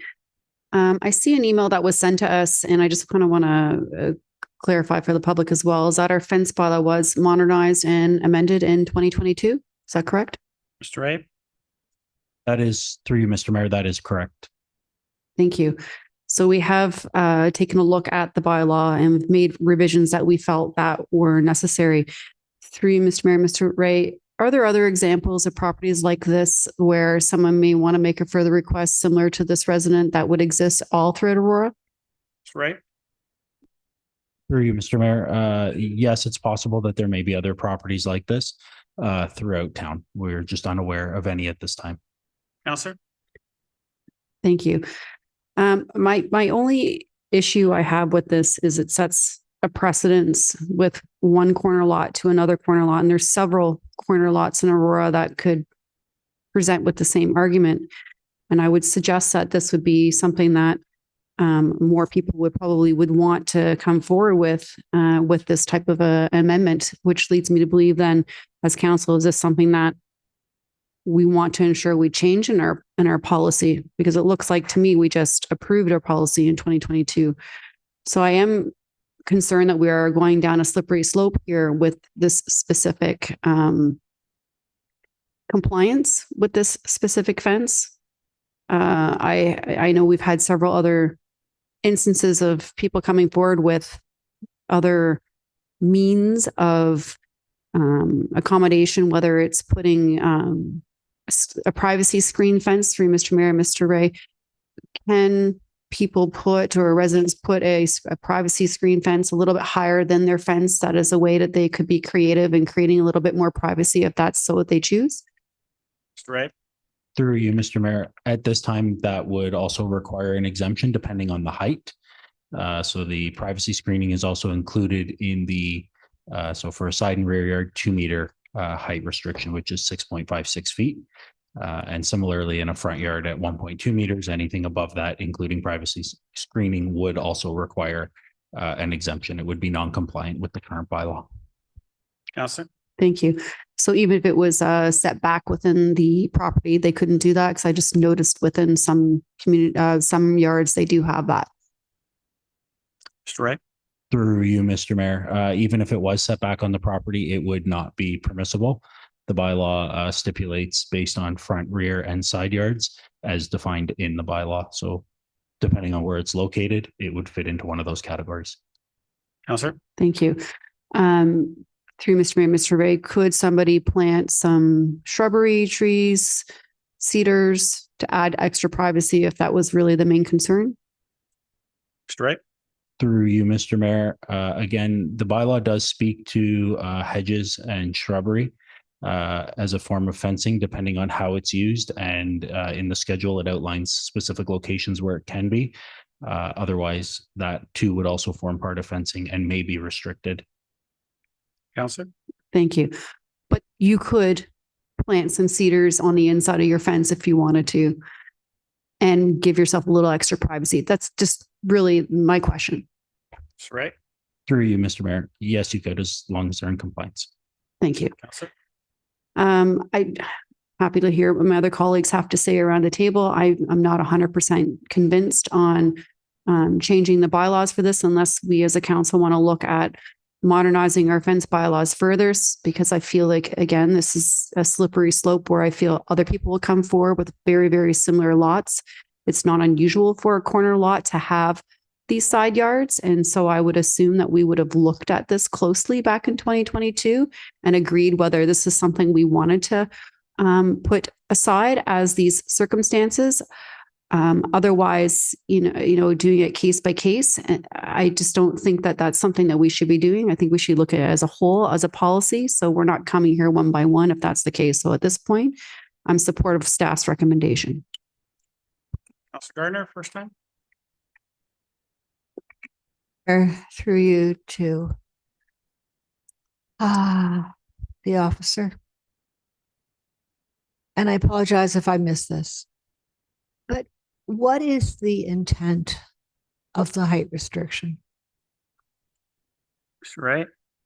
Through you, Mr. Mayor, the intent of the height restriction in a front yard of the property is multifaceted. It's to ensure that the home is visible and accessible to emergency and first responders from the street. It also ensures anti-fortification. So some municipalities do have fortification bylaws. We do not. So by preventing large fences in the front yards of properties, we're essentially preventing fortification of property. And ultimately that allows for services to be provided, whether emergency or municipal services. Counselor? That's an interesting term, fortification. Thank you. That's all I've got. Councillor Kim, second time. Thank you. First of all, being familiar with the neighborhood, the examples that the residents illustrate in the presentation, they're all full 6+ meter fences. Okay. They did not, I don't believe, came to council with a permit because we've been on council, some of us, since that neighborhood was built. It could be that the builders built it. I suspect that it was the residents. So to deny this resident something similar that his neighbors already have would seem, for lack of a better word, unfair. Now, in the past, we've discussed this issue many times in the past. I think we've actually voted on this earlier this year or last year, where I said specifically, I don't want fence issues coming to council or other small items. I know they're big to the residents, but to decide property by property is not something that should be at the table at council, but should be a decision for staff. But I was outvoted because majority of us wanted to have these discussions here in council. Now, in terms of precedent, council often equates precedence as being a negative connotation. However, a precedent can also and often set a positive precedent. Like what we have here is a solution to much wasted space or land where Aurora homeowners who occupy a corner lot can utilize more of their property for personal enjoyment without impacting the safety or aesthetic to the neighborhood. When we have an obvious win-win situation, why not make the change? Why is precedent always have a negative connotation to it? Clearly here, this is a positive trend that could result. If we're talking about following the bylaws, we can go around all the neighborhoods throughout Aurora where I've seen hedges not comply with the setbacks, endangering pedestrians, automobiles because of the sight lines. We have bushes, brushes, or I forgot all those trees, what they're called, but they infringe upon the sidewalk, and it's against the bylaw, but we've done nothing about it because some people have complained, some people have not. So for us to deny this resident 3 planks or 6 meters of fencing, and it's not even enclosed, it's not even enclosing the front doors. I think there's kind of an injustice if we're going to go ahead and not allow this resident to have this because it already exists, and bylaw infringements are across throughout Aurora. If I can give another example, how many driveways, 2-car driveways or single-car driveways, do residents do interlock so they can park another car when that's against the bylaws? So if we're going to talk about going by the straight and narrow rules of the bylaw, then certainly it's not being followed throughout Aurora in many different topics. So, through you, finally, Mr. Mayor, to Mr. Ray, if we voted in favor of this, is there any way? Do we need to change the bylaw, or can things work the way they have been working? In that people apply for a permit, and and this report will come to council when we make these ad hoc decisions. Mr. Ray? Through you, Mr. Mayor. I don't believe a bylaw change is necessary. I believe our review in 2022 was all encompassing and considered these types of situations. Can you repeat the last portion of your question, sorry? Well, Councillor Gilliland said that she wanted an all-encompassing bylaw and didn't want to discuss this. I could be mistaken, and maybe others think the same way. But should we approve this, is there a change in bylaw necessary, or can we still work within the same parameters? Mr. Wright? Through you, Mr. Mayor. We can continue this way. requests for exemptions can continue to be made and the bylaw can remain the same. Counselor, That's all. Thank you. Counselor Gallo, second time. Thank you. I'm glad we heard what the rationale is behind this bylaw and why it's not permitted, because I think if we just take a step back and really look at the pictures and apply some logic, and anyone looking at those two pictures, the before and after, and anyone suggesting that this house is being fortified or unsafe is completely ridiculous. That simply isn't the case here. In fact, I know many homes in Aurora, as we all do, in some of the bigger neighborhoods that would be defined as fortification. They have fences all over and big fences at their front door, and no one can enter, including staff. So if we're saying that we're trying to avoid fortification, and this is an example of that, then I suggest that the bylaw should be changed, and we should really look at this, because if we apply some logic to this, that's not what's happening here at all. Counselor Gilliland, second time. Thank you. I just want to address some of the comments that were addressed based on some of the things I said.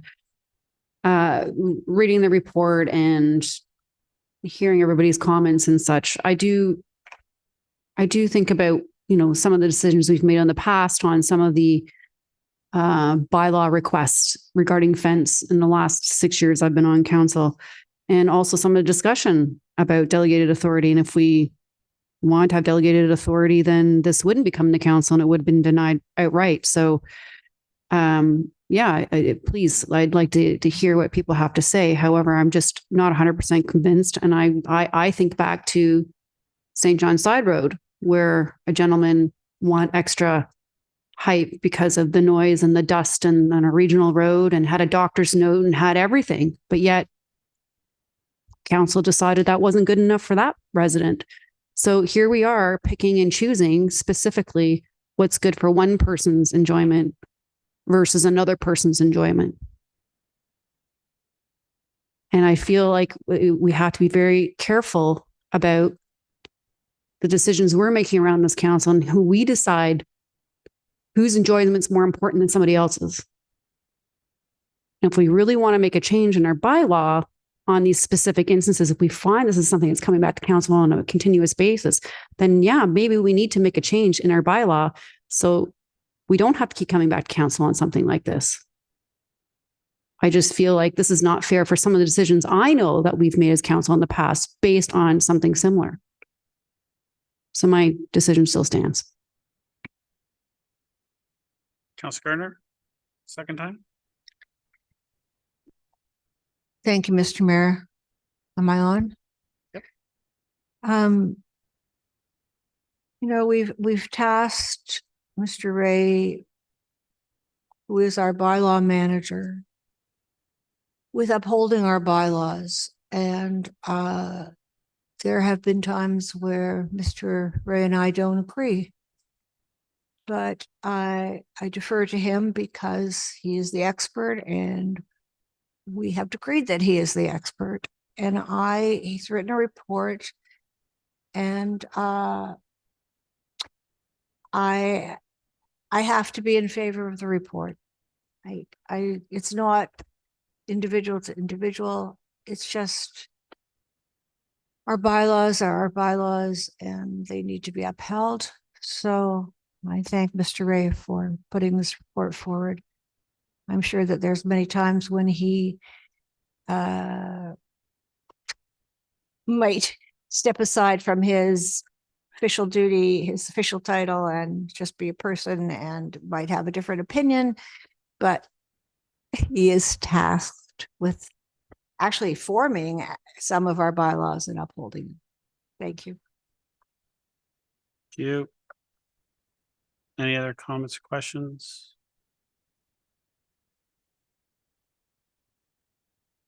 I'm just going to leave everybody with one thing. If this was a complaint about fence as being proposed existing, and staff written a report saying it wasn't in compliance and it needed to come down, Would council vote in favor of asking the resident to take it down? I'll leave you all with that. Call a vote. This is to deny.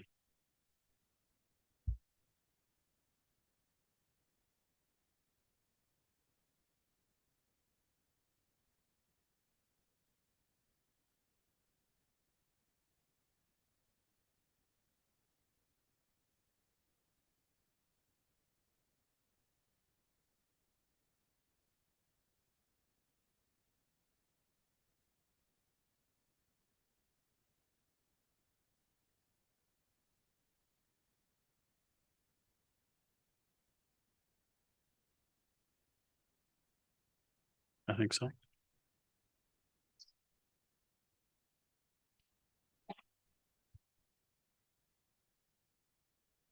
Councilor Gardner's a yes.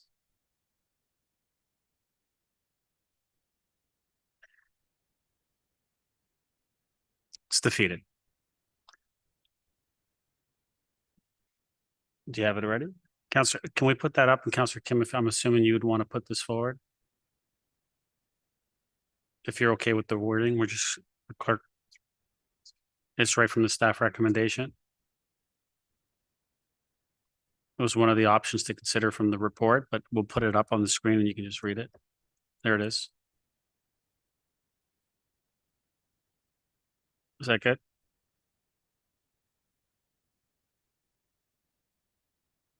You don't like that?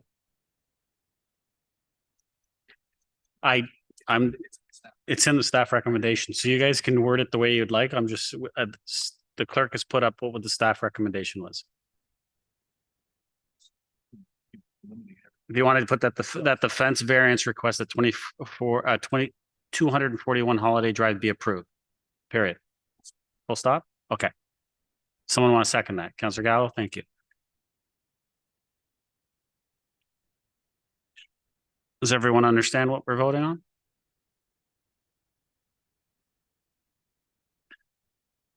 I'm just gonna, once Linda corrects it, I'll call the vote. Okay, call the vote.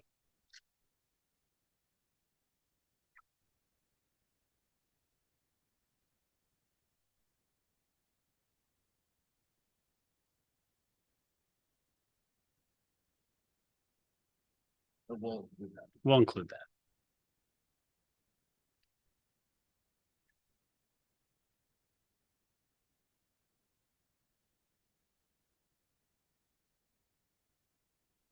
Councilor Gardner? Councilor Gardner?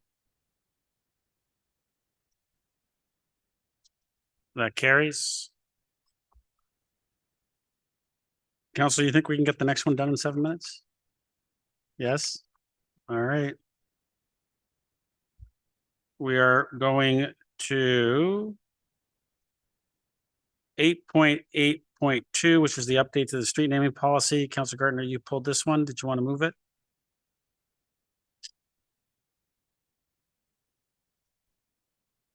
Eight point 8.1. Nope. Nope, we already approved it on consent. Nope. So 8.8.2, which is the update to street naming policy. I still have some residents in the audience for that one as well. So that's why we're moving to that one. Councilor Gardner, you pulled this one. Did you want to move it? No? Does someone want to move it? This is the update to the street naming policy. We can make amendments, yes. I just need someone to move it so we can put it on the floor. Moving it? Councilor Gilliland, second it. Councilor Weiss, thank you. Councilor Gardner, go ahead. As I said at the September 3rd meeting, the street naming was delegated to staff in 2019. It was a huge package of things that we delegated to staff. I would like to make an amendment that it becomes our responsibility as it was in the beginning. Just that the naming of streets become council's responsibility as it was before 2019.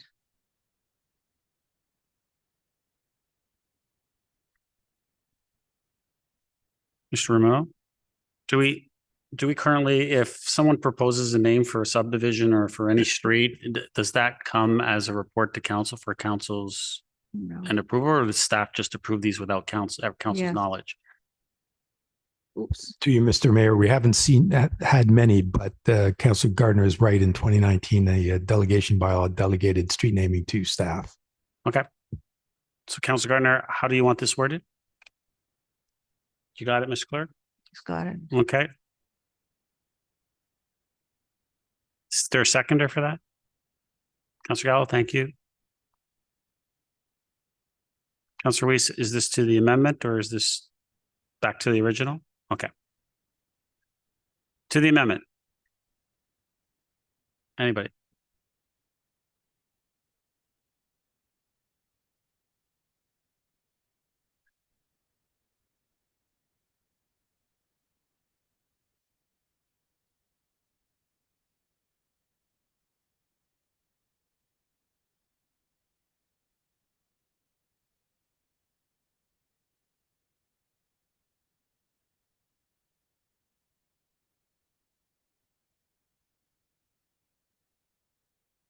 Yep.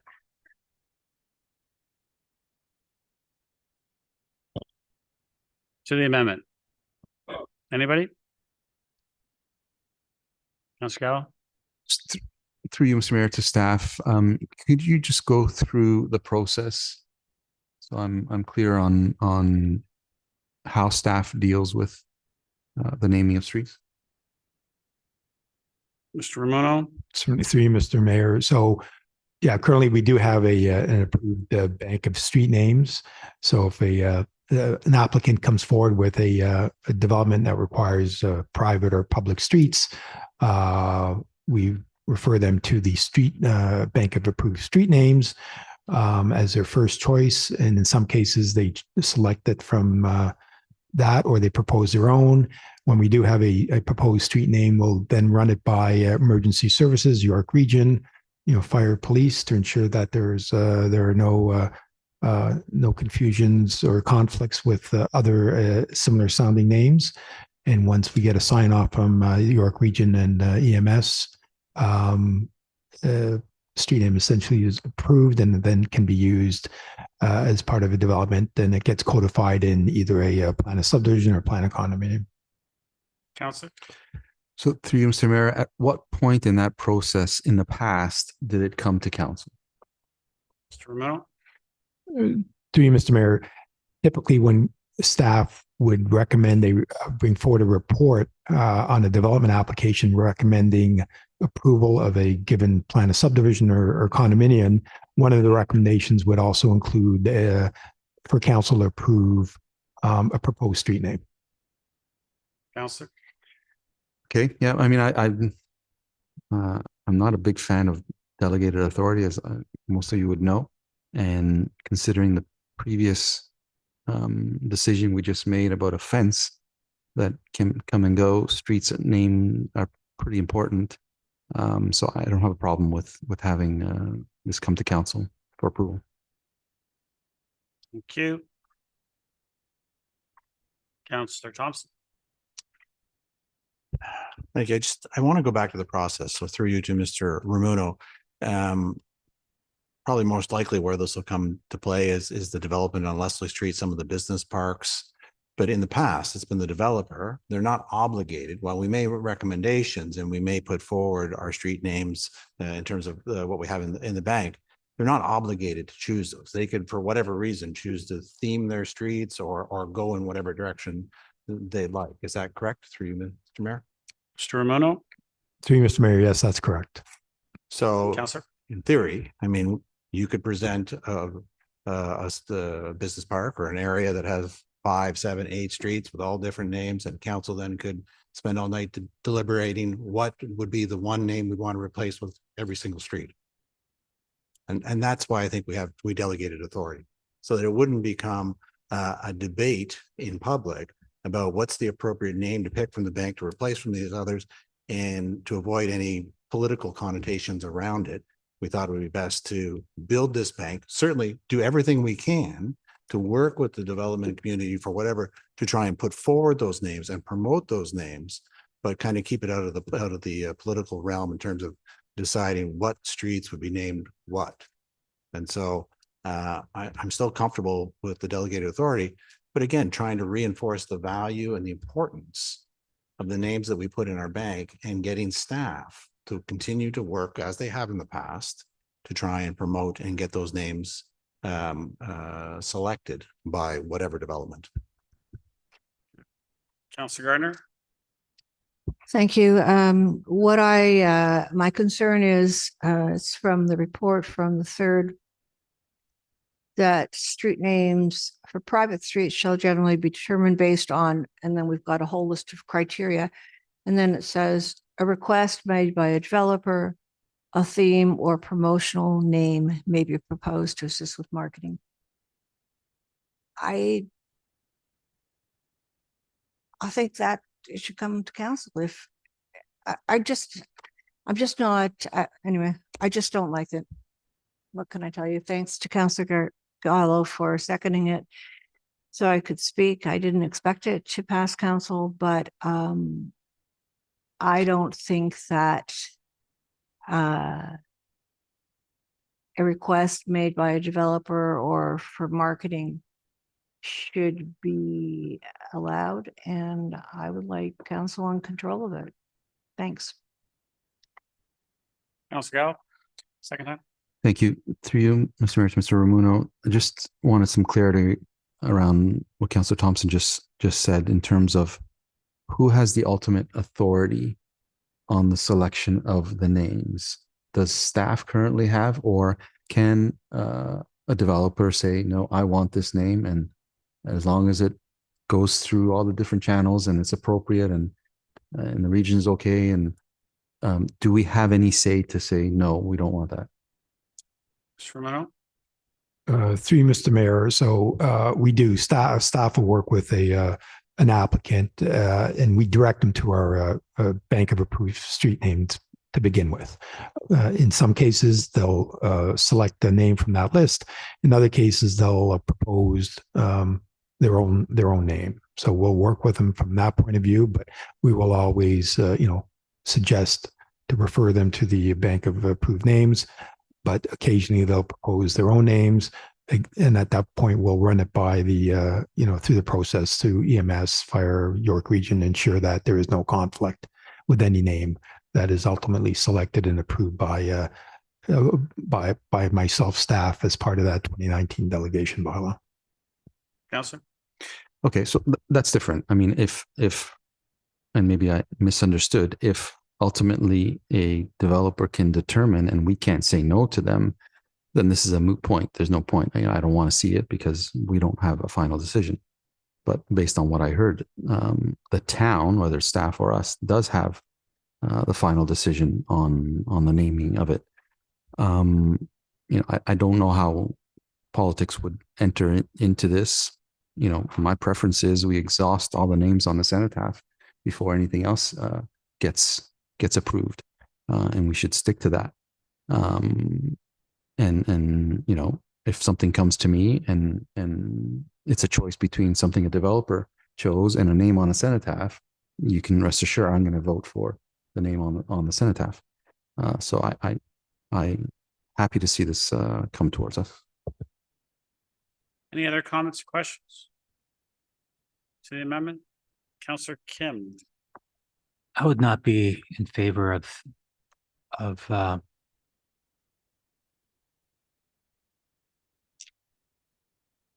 having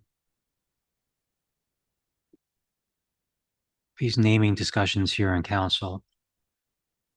If you recall, not so long ago, we had a young person present and request for funding for university. We had requests for funding for a worthwhile event. They're all worthwhile events. Every student certainly needs funding to have a higher education, but those types of decisions shouldn't be coming to council, especially sensitive items like that. And I count this as something similar for all the reasons that Councillor Thompson said, because a lot of times, or not a lot of times, but sometimes this can get political, and it's something that we don't want to discuss in council. So these are the things that I would prefer to delegate to staff. Thank you. Any other comments or questions? Call the vote on the amendment.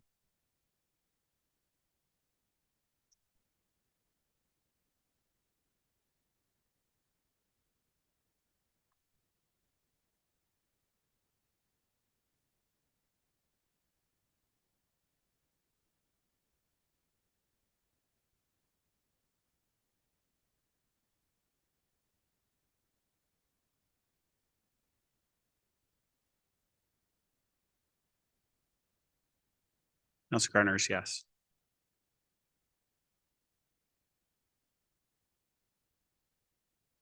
That's defeated. Back to the main motion. Councillor Gardner, you still have the floor. Thank you, Mr.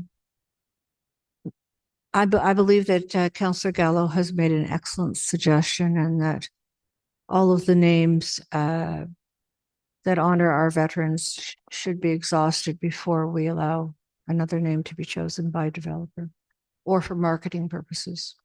So I would like to make that amendment. Perhaps Councillor Gallo would like that. Seconder. Councillor Gallo. Thank you.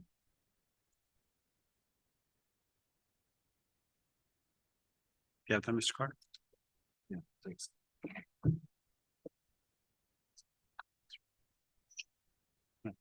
Just waiting to get it up, Council. Are there any comments to the amendment?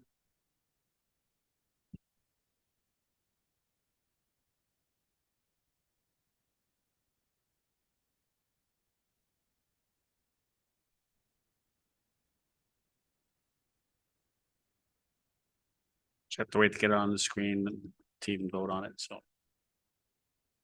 There we go. Oh, no, wait. Almost there.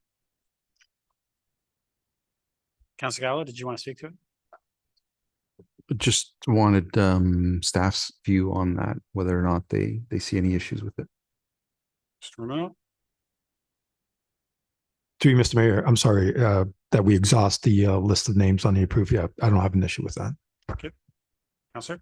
Okay, thank you.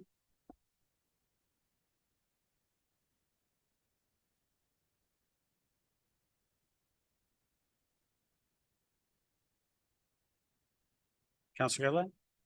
To the amendment? Thank you. Through Mr. Mayor, Mr. Ramino, do we know how many names are on the list that are left that we have not utilized? Is it a substantive list? Mr. Romano? Mr. Mayor, I don't have it in front of me, but yeah, it's about 2 pages worth. So there are a number of 50 or 60 from what I recall. Yeah. Councillor? Thank you. I'd be interested in at least seeing what the list looks like. I don't know why we haven't exhausted them. Perhaps maybe there's some names that are hard to pronounce. I don't know the reason why we choose one over another. Also, if we were to build a small little subdivision, we could have a subdivision that's all within this cenotapht's names versus dotting them throughout all of Aurora. I'm just not certain that this is maybe the best approach. I think the intentions that we want to use them. I guess question 3, Mr. Mayor, to Mr. Ramino, are there names on here that is there reasons why maybe they haven't been chosen? Is it because maybe some of the names are really difficult to spell? Or I'm not saying that doesn't mean that they don't deserve to be chosen, but it's just, we could have a neighborhood with 10 streets that we just built and can't pronounce them. We don't know how to, I'm just want to know what this list entails. Mr. Romano? Through Mr. Mayor, I can certainly recirculate that list to all members of council. And no, that's in that list. The names on the list have been vetted through all the appropriate agencies fire region operations. And so I don't think there's any issue with the spelling or pronunciation of those names. Again, we haven't seen all that many, new streets over the past few years. So I don't believe there's an issue with that. So again, staff will continue working with new applicants and direct them to using names on our list or specifically on its cenotaph. Councillor? Thank you. Okay, that's good to hear. So as an example, say Archer Hill Development, perhaps they put in, I don't know, 8 streets. So would it be a mandatory requirement for them to choose with this motion on the floor, this amendment on the floor, to choose specifically from that list only then for that subdivision, that community? I'm just curious as to the process that we're essentially directing staff with this amendment. Mr. Romano? Through you, Mr. Mayor, I mean, that's my understanding that this direction would be that staff strongly urged applicants to choose names from the approved list. Councillor? Thanks. Any other comments or questions to the amendment? Call the vote.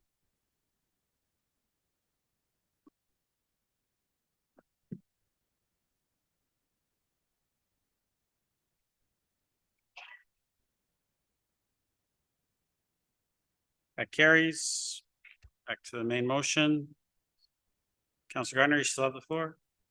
I don't need it. Thank you. Thank you. Councillor Weiss. Yes, my interest is to consider the delegation and include in the policy that we have before us, or what perhaps Mr. Ramuno would suggest is that we have a correction of the incorrect name.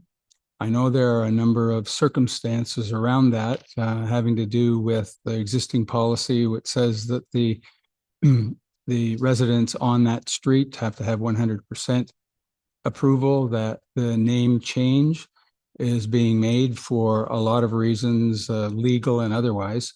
But I think it's important that we do the correction. And so I'd like the staff to investigate the known error and come to some resolution about that error so that it's corrected. So through you to Mr. Ramuno, perhaps he can explain the process of doing that so that the council will know how they're voting on that amendment. Mr. Ramuno. Certainly, through you, Mr. Mayor. So the attached street naming policy identifies a process for changing of a street name. And, in my opinion, the issue here is Folliet as it's been approved and assigned to the street at the corner of southwest corner of Leslie and St. John's and 2C. It's been there about 10 years now. There are about 30 residents on that street. It's spelled with 1 T at the end. However, there's delegates mentioned the proper spelling should have had 2 T's. So it's a street, in my opinion, it's a street name change. So my suggestion to council here is that if we do want to go about changing that name on the sign, we should follow the process as outlined in the street naming policy. Those residents need to be informed of the street name change or the proposal to change that street name change, because again, that would have implications for their personal information and identification in their documents. It's not just a matter of changing the street sign. Again, we should engage the public to ensure that they're on board with that.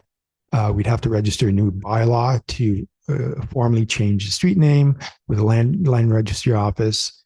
And along with that goes, the personal information of those residents as well. Billing, utility companies, etc.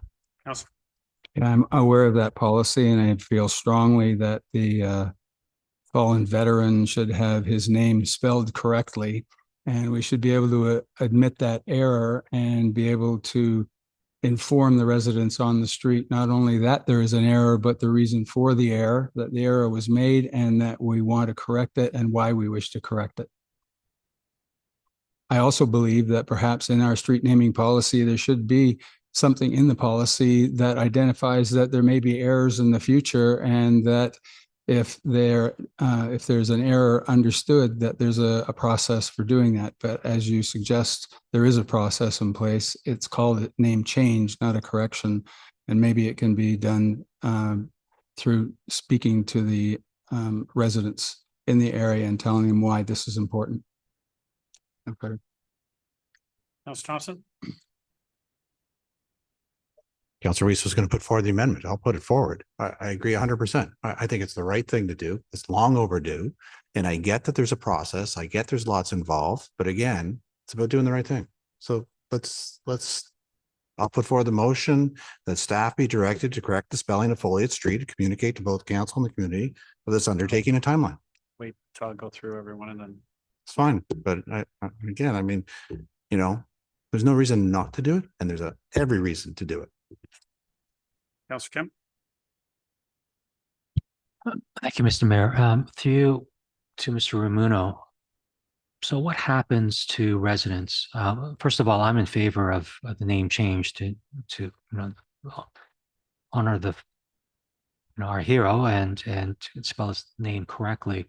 But what's the repercussions for the residents who live on the street? Do they, if they have their driver's license or their insurance information or any other administrative statements with one T, will having a street sign change, will that change, will it force them to make all those administrative changes? Or can they live life as is? Mr. Ramuno? Through you, Mr. Mayor, again, to, do it properly, it would be to, engage the residents on that street of the change. And again, it's not a matter of just changing the street name or the street sign, but it would also require them to change their, the personal information relating to how that street name is spelled. I mean, if council directs us to go out and engage the public, the residents on that street, we can pose a couple of questions. Would they be satisfied with the street name, street sign alone being changed and leaving their personal information as is? But again, if we change the street sign, we should probably be changing the way the street is spelled, on the official plan of subdivision, if we want to go that far. Councilor. Thank you. I suspect that if we put out a communication to the street residents, I suspect that they're not going to go along with this the name change. But if we do go ahead with it, we certainly do need to send out a communication as to why we're doing it and what, if anything, they need to do. So I would be in favor of the amendment. One suggestion, I'm not saying it's the best option, but I recall when we changed, when there was a request for a name change a few years ago, we used the sticker. Now, I'm not sure whether the family or Mr. Watts would be in favor of that, but if there is a respectful way and a very aesthetically pleasing way to, put a T on the street sign to kind of indicate that, this is the correct spelling. This is for lack of a better word, symbolic gesture, but it for letter carriers or any other people who are looking at the signs for direction, it would kind of give them an indication that something was done to correct or amend or honor the name. So I'm just putting that out there because it just, the previous instance, which had nothing to do with this, just brought a suggestion in my head. Thank you. Councillor Gallo for the first time. Thank you. I'm obviously in favor of changing name or correcting the name. The question, I think, is how do we go about doing it? Do we follow the policy and go down that road first and see whether or not the residents are okay with it? I don't think we can go halfway. Perhaps through to our solicitor, I don't think we can just change the sign and leave it at that. But Mr. Serio? Through you, Mr. Mayor, I wouldn't recommend just changing the sign. I think there's a lot more involved with people's addresses and their personal information and getting in touch with them and the fire and paramedics. So I think if this is going to be done, it should be done wholeheartedly. And there is a process in order to do it. Mr. Ramuno did recommend or did suggest some of it. And I think there might be even some more that we would have to look into, but it can be done. I have done it in the past in a previous employment. Councillor? and is that process delegated by us? Sorry, point of order, Council. Thank you. I just want to know, are we discussing an amendment to an amendment? Because I don't see an amendment on the floor. So I'm just a little confused with the back and forth questions specific to. There's no amendment on the floor yet, but I think that some are. I just want to know if we're speaking to the amendment because it doesn't appear to be that way. No amendment on the floor yet. No, not yet.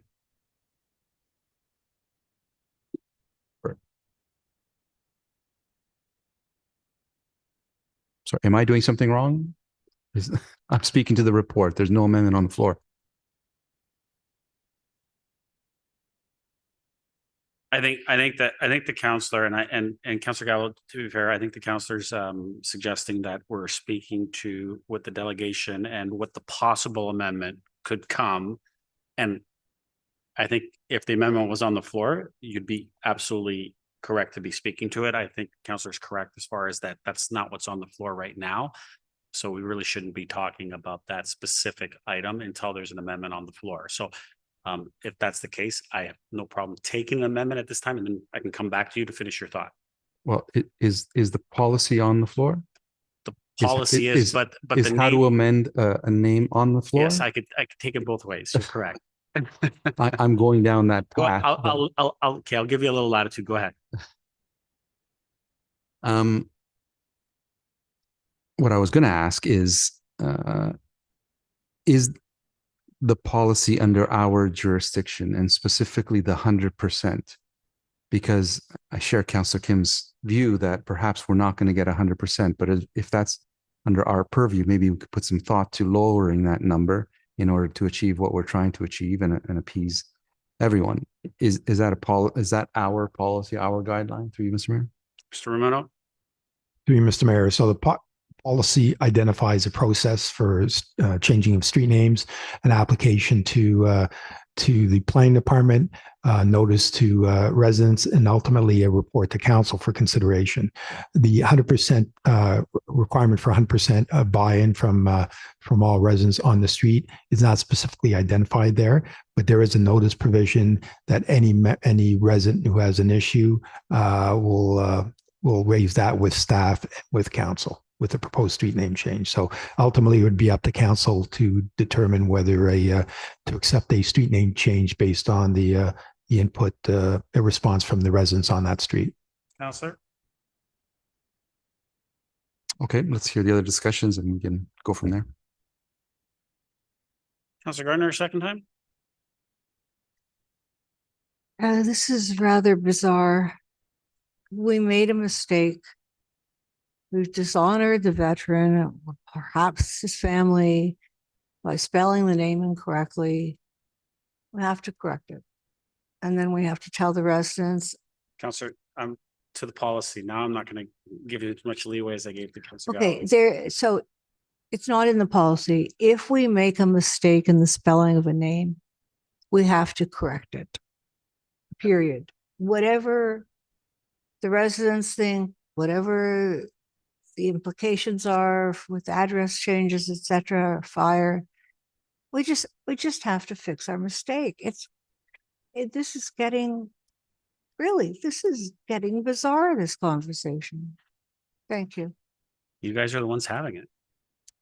Councillor Gilliland. I'm trying to get to it, but everyone wants to speak still to the main motion. Councillor Gilliland. Thank you. forgive me, when Councillor Kim said he supported the motion, the amendment, that's what led to me to saying that. So that's why I'm just going to throw that out there. But through you, Mr. Mayor, to Mr. Ramuno, is there a difference between a correction and renaming in our policy? Mr. Rono? Through you, Mr. Mayor, as I said before, this is a name change, not a correction, in my opinion. I mean, it's semantics. You can say it's a correction, but we would be proposing a street name change. Again, I understand the concerns with the misspelling of the name, but those residents have been on that street now with that name spelt the way it is for close to 10 years. So my suggestion is it's a street name change, and we should be providing a notice to those residents, and because again, it will affect their personal address information and documentation, and there's a process involved, and it could take some time. Councillor Gillen? Thank you. I appreciate that. Mr. Mayor, then, seeing as we're talking about the actual policy update itself, would it be in order to put a motion forward in new business to correct that name change at that time? I got a feeling I'm going to get an amendment any second. Okay, I just wanted to know what was in order appropriate, because this is a policy, or are we changing the actual policy direction of staff to change a correct name? If that's something we're directing outside of this policy, then I just don't know if that would make it different. I'm assuming I can take an amendment to make it an exemption to the policy. An exemption. Or for us to just approve something within the policy. Thank you, Ms. Clerk. Okay. I'll see whatever amendment comes forward. I shall leave that to Councillor Weiss. Thank you. Thank you. Councillor Weiss, did you want to put an amendment forward? Well, my first comment was that I'd like to make an amendment to ask staff to investigate the known error and resolve it.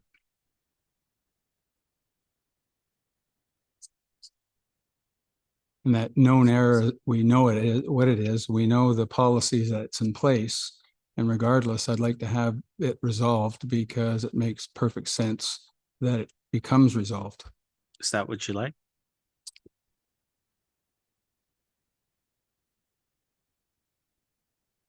Thank you. Seconder? Anybody? That's fine. I'm asking if there's a seconder to that. I got no seconder. Oh, Councillor Gillen. To the amendment. Councillor Thompson, do you want to go to the amendment? Absolutely. So I appreciate Councillor Weiss, and to a certain degree I support it, but I'm not talking about initiating the process and going through this. Let's make the decision tonight, definitively. That street name will change. We're going to add the extra T, correct the spelling, correct the mistake, do whatever needs to be done to notify residents to move on and get it done. But I'm not saying initiate the process so a year from now, a report's going to come to the table and say, should we do this? Should we not do this? Tonight, we're going to make the decision that we're going to fix this mistake. And then the process can begin to notify everybody that this is happening. That's my opinion. That's the amendment I would like, not to initiate the process so that a report could be generated a year from now, because we've already heard that it's been a year that it's been spinning its wheels already. Let's just make the decision to change it. I honestly believe everybody around this table wants to change that name. So we don't need a report. And I get it that there's going to be an administrative burden. There's going to be some hassles for some of those residents on the street. And it's unfortunate, but we made that mistake and we're going to correct it tonight. And however, or in whatever we need to do to facilitate that stuff, we'll get it done. But let's make the decision tonight that we're changing that name, because it's the right thing to do. I don't want a report.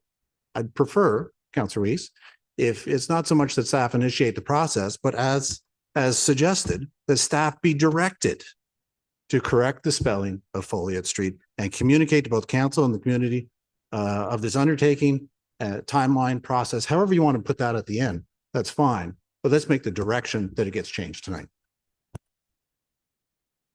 Any other comments, questions? Councillor Weiss?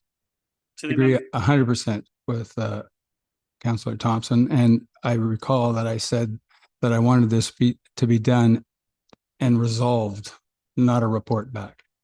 So if the amendment is to resolve, then You got that, Mr. I Clerk? think now? that's more forceful language. I'd be happy to have any others decide that forceful language. I'd like to make the decision tonight that it's resolved.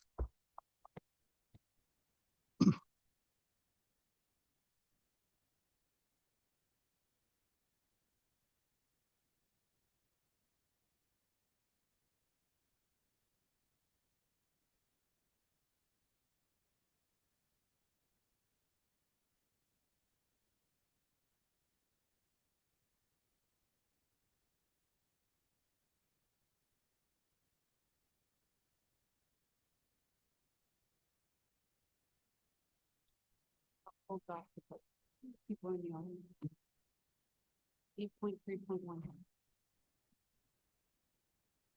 Because the residents are the ones that are-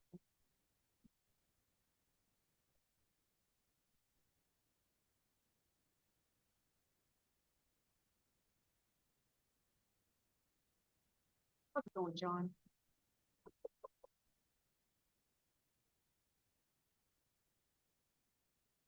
John.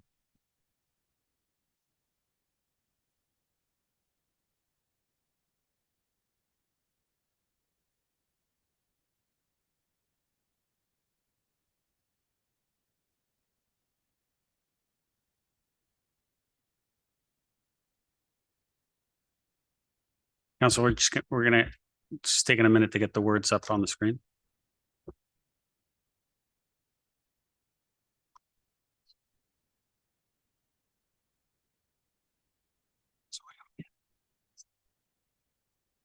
Yeah, what you want. You might as well shut those on the phone. You can put those on the floor. I'll second them. Huh? And, Sorry. maybe.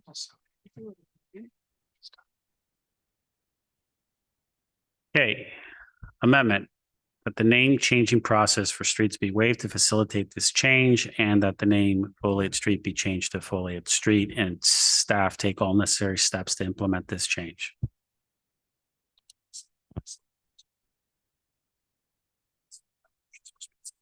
Okay.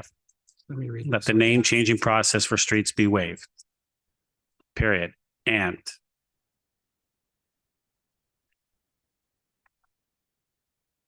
I know, Councillor Thompson, I see it because I prefer that it says something that about going to making sure that the public are notified 100%. I was hoping one of you would say something, but that's the first thing I saw as well. There's got to be something in there as well. The councillor just mentioned that at the end there, steps to implement this change, including notifying the residents of the street of the decision of council and the reasoning behind the change of the name or something. How you guys want to, how you guys want to word that? I'll leave it up to all of you. Mr. Romano, you want to add Sorry, something? just so I'm clear, so you are still directing staff to engage the residents on that street to It's notify not to engage, it's to inform them, that we're going to to go ahead inform with them, the change. Okay. inform them and explain to them why and the history of the name as well and why there needs to be a change to correct it.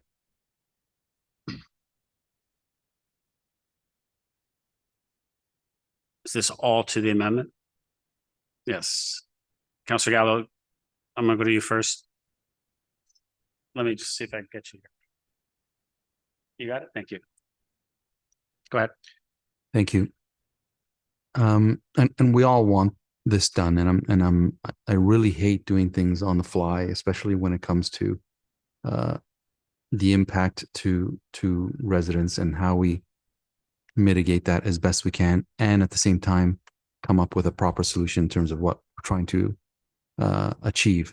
I really would have liked this at committee of the whole, so that we could take our time, so that we can communicate to those residents, so we can have a sense of their willingness, even though we have full authority to do it anyway.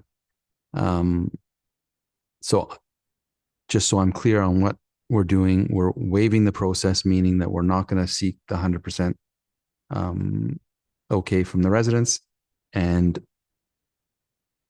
they're going to do whatever they can to make it happen. Just to underline the communication, if this is the direction we're going to, everything we possibly can communicate to them, including, what they personally need to do, very specifically, very clear. The last thing any of us want is a chamber full of residents saying, "What'd you do?"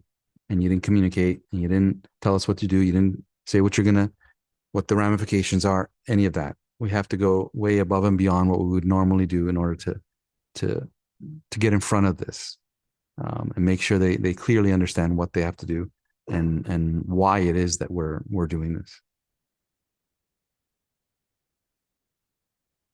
Thank you. Councillor Gillett? Thank you.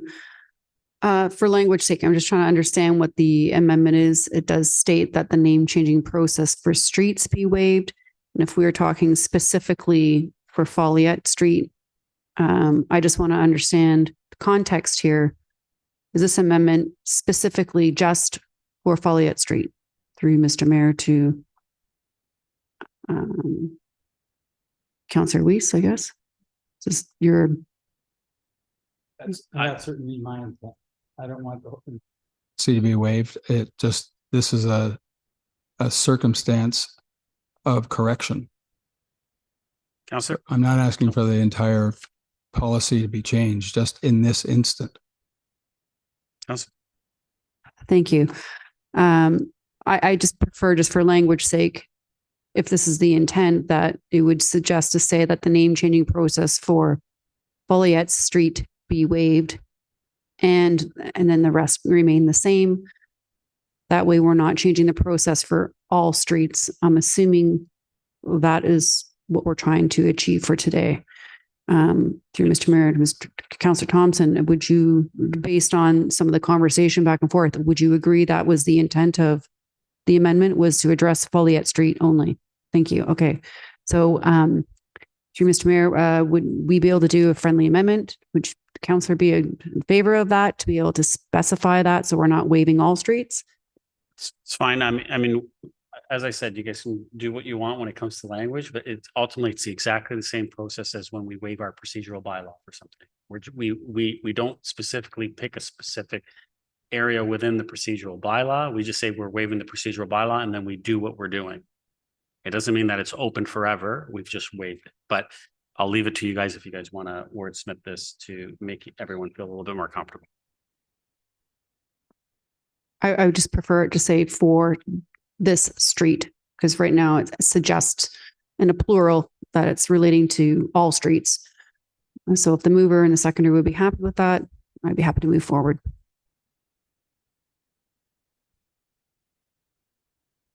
That's fine. The name changing process for streets be waived to allow for the following change. Good. Councillor Weiss? That's fine.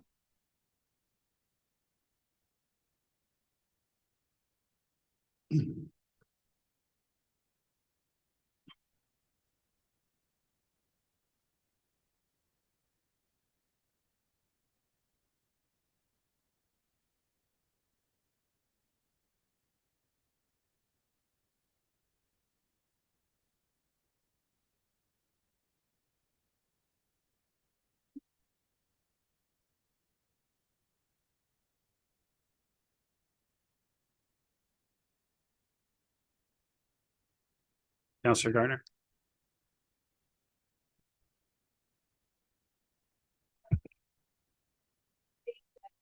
In the information that we send out, we should apologize for apologize for the trouble that could we just say we're sorry? I'm sure it will be in there. Thank you. Thank you.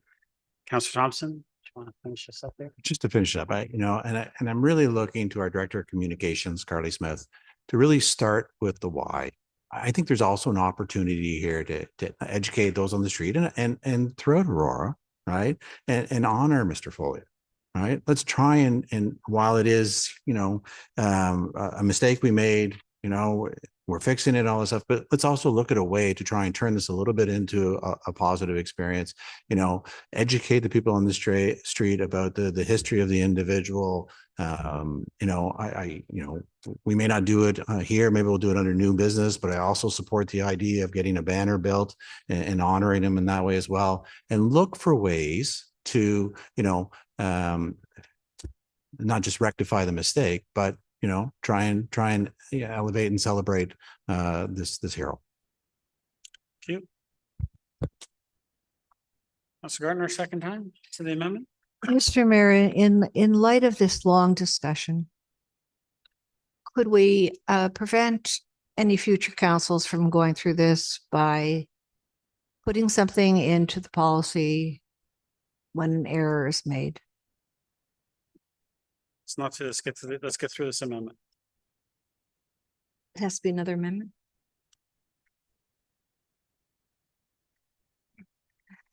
Yeah. Maybe a notice of motion, but we'll discuss that. I'll call a vote. New business.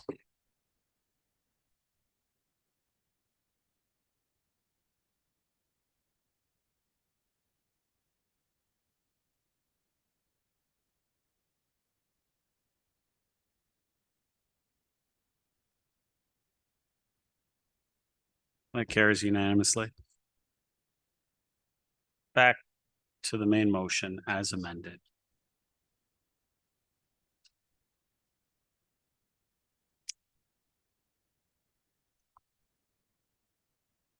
Who did you have? It was Councillor Weiss. Councillor Weiss, you made the amendment. You still have the floor if you have anything else to add. We're back to the main motion as amended. You good? Okay. Any other comments or questions? Councillor Thompson. Second time. I got you here already once. Go ahead. For clarifications for you to the clerk, would it be more appropriate under new business to introduce the idea of the banner or to tag it into this policy? That'd be new business, I believe.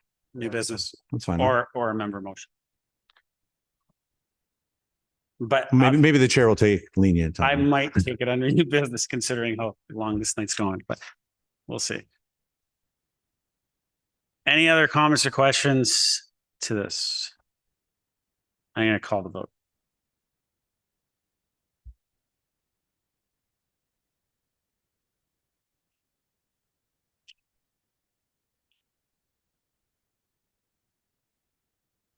That carries. I'm assuming you guys don't want to take a break. Finish the last two. No, we only have two more pulled, and then we have 9.1. Take a break. All right. Take a health break.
2, 3, 4. All right, we're council, we're back.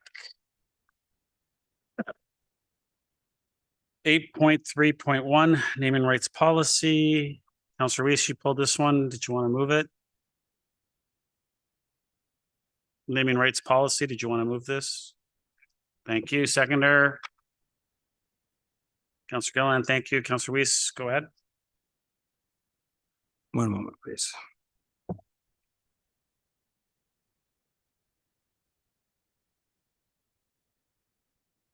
Yeah, the first item was at the committee of the whole, I asked for the et cetera to be moved out of there because it's not an accurate enough word to have from the third bullet point in page 4 of the policy. So that I'd like to see that correction made. If it requires amendment, I will do that. And that the third sentence in the last paragraph on page 6 of the policy should be amended to read, if an application is intended to displace an existing commemorative name before a renaming application is decided upon, the town will make all reasonable efforts to notify the family or next of kin of the person that is to be displaced, allowing 60 days for the family or next of kin to respond to the proposed renaming. I brought this forward to the clerk earlier today, and I believe he has the amendment prepared. So through you do. To the clerk. That's the amendment.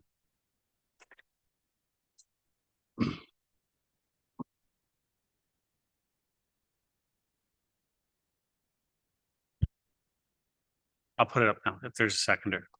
Councillor Gillen, thank you. We'll just wait for the motion, the amendment to go up on the screen.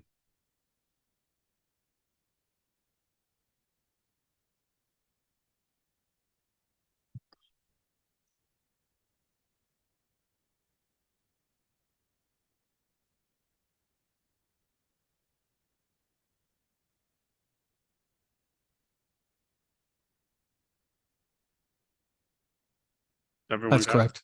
Is that correct, Councillor Weiss? Yes. Anyone with any comments or questions to the amendment? Councillor Gillen. Thank you. I just wanted to say I'm glad to see the amendment on the floor, and I think it's important that we have some sort of timeline in place for this exact reason. Thanks. Councillor Gardner to the amendment. Why would we allow this? Why would we allow a commemorative name to be taken away?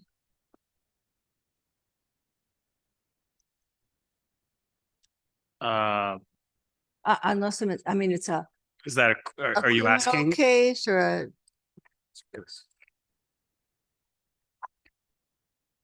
Okay, but is that the only, you, Mr. Mayor, to Mr. Serio, is that the only reason we would allow this to happen? It seems so disrespectful. Sarah? For you, Mr. Mayor, there may be times when we don't want our assets to be our assets to be with a name. And therefore, we would want to be able to have that ability to remove that name from the asset. Councillor? Apart from legal issues, can you think of any other situation where we would want to do this? From Through my, you, Mr. Mayor. sorry, and through you, Mrs. Mr. Mayor, Sarah? from my perspective, I can't think of any other legal, anything other than legal issues. But for me, it would be a legal matter. Councillor? Through you, Mr. Mayor, to Mr. CEO. Hmm. It just seems so disrespectful unless there was a legal issue, a criminal issue. Pardon? Is that a question? Yeah, yeah. It's okay. If nobody else is concerned about this, I just think it's. If it's we should say what it is. If it's a legal criminal issue, then that's okay. But just because maybe somebody else wants to name that street or wants it to commemorate their family or for whatever reason, that shouldn't be allowed. Okay. Mr. I'm done. Serio wants to add something. Through you, Mr. Mayor, in a case like that, Councillor Gardner, we would not do it. So we would be entering into agreements with all these people that we use their names, and there would be specific times as to when we can remove their name, and just for wanting to do so, it wouldn't be one of the reasons. Okay, thank you. Any other comments or questions to the amendment? Call the vote.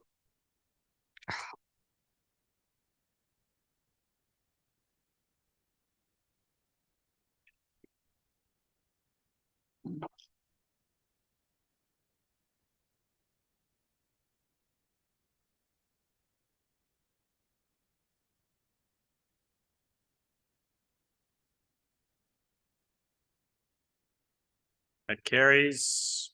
Back to the main motion as amended. Councilor Reese, anything else? Thank you. Any other comments or questions? Councilor Thompson. Thank you. I did have a chance to talk to staff about it. I still have concerns with it. I think it's a good first step, but I still find it a little bit generalized. I have an issue that while the process is to bring it before council for main facilities, recreation centers and parks, but if it's an arena or a gym, which is also a considerable asset, it doesn't fall under this policy. It's staff authority to name it whatever they want or whatever process they want to go through. And I'm struggling with that. Our gym is a considerable investment we make, and yet it doesn't fall under this policy. It falls under a different policy, and it just doesn't make a lot of sense to me. Over and above that, this policy is supposed to outline some of the policies and procedures and principles around the process. And while it identifies naming rights in terms of a definition, which it says was typically for financial considerations, there's no information in here about how that process works, how the values are determined. And again, so I find it still, to my liking, a little too general. I'd like to see some further details around it. And so I won't be supporting it tonight.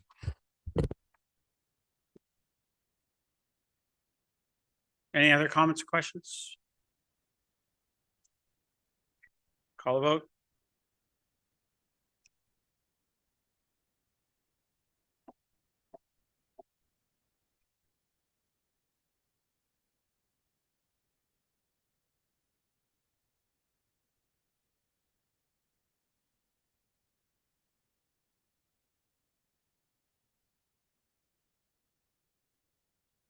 Councilor Thompson? No. Councilor Thompson's a no.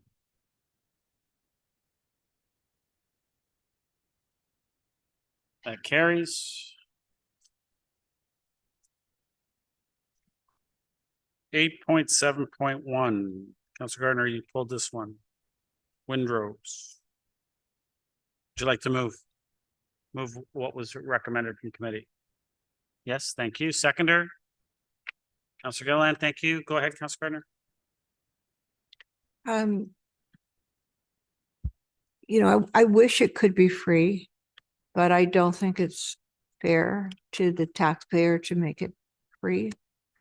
But I do want to know, through you, Mr. Mayor, is there an income ceiling? Like, can anybody take advantage of the $100 program, even if they're, in the upper income bracket? Is there, which would, again, doesn't seem fair to me.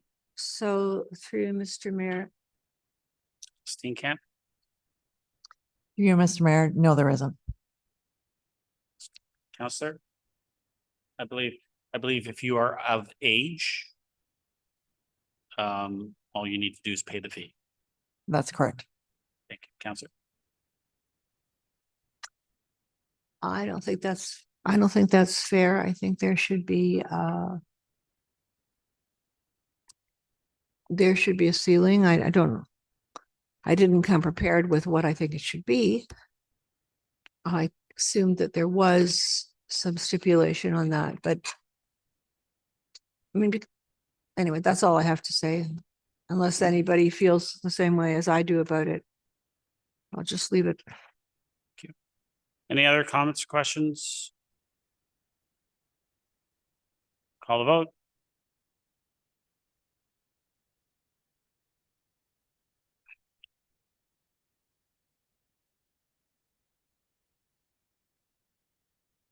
That carries.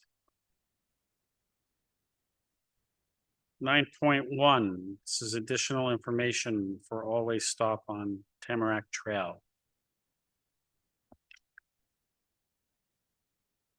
Councillor Gardner, did you want to move this? It's just a receipt for information. Thank you. Seconder. Councillor Kim, thank you. All right. Councillor Gardner, go ahead.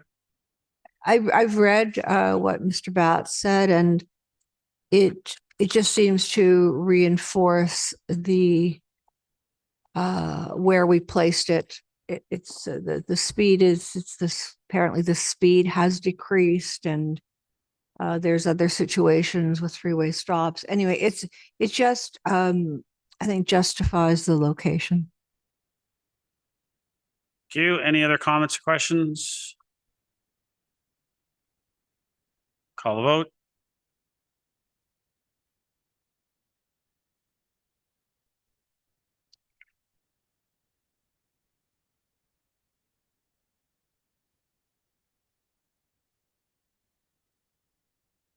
Councillor Gallo. Thank you. That carries. New business. Councillor Weiss.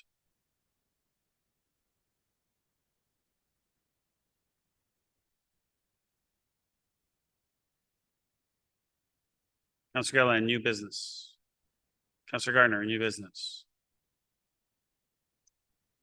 Between 5,000 and 8,000 dogs in Aurora, and we have 557 licenses taken out. I think, you know, and I don't know how we can do it, because I think we've been trying for a long time, but I think that's pretty pathetic. And we're apart from the fact that they should get dog licenses, we're also losing money by not having licenses taken out. So just like to put that out there to staff. Councillor Gardner, can I just ask where did you get the number of 5,000 to 6,000 dogs? I'm just curious. It's in the report. It's in the report? Okay. I think it says 5,000 to 8,000 dogs. I don't know, but it's at least 5,000 dogs, and I don't know what that percent is. I'd like there to be an addition to the street naming policy so that if an error is made, it's very clear what has to be done about it. Do I need to make a motion? I'd prefer another motion on that. Yeah. And also that sign that was going around about Aurora having a grand opening sign about the town square, the exhibition, is that true? Did Mr. Mayor, and Mr. CEO, did we? I think we had signs right across the town. We had signs in Toronto. We had signs in magazines. We had signs in movie theaters. We had a big electronic sign at the X about our grand opening. And through you, Mr. Mayor, how much did that cost us?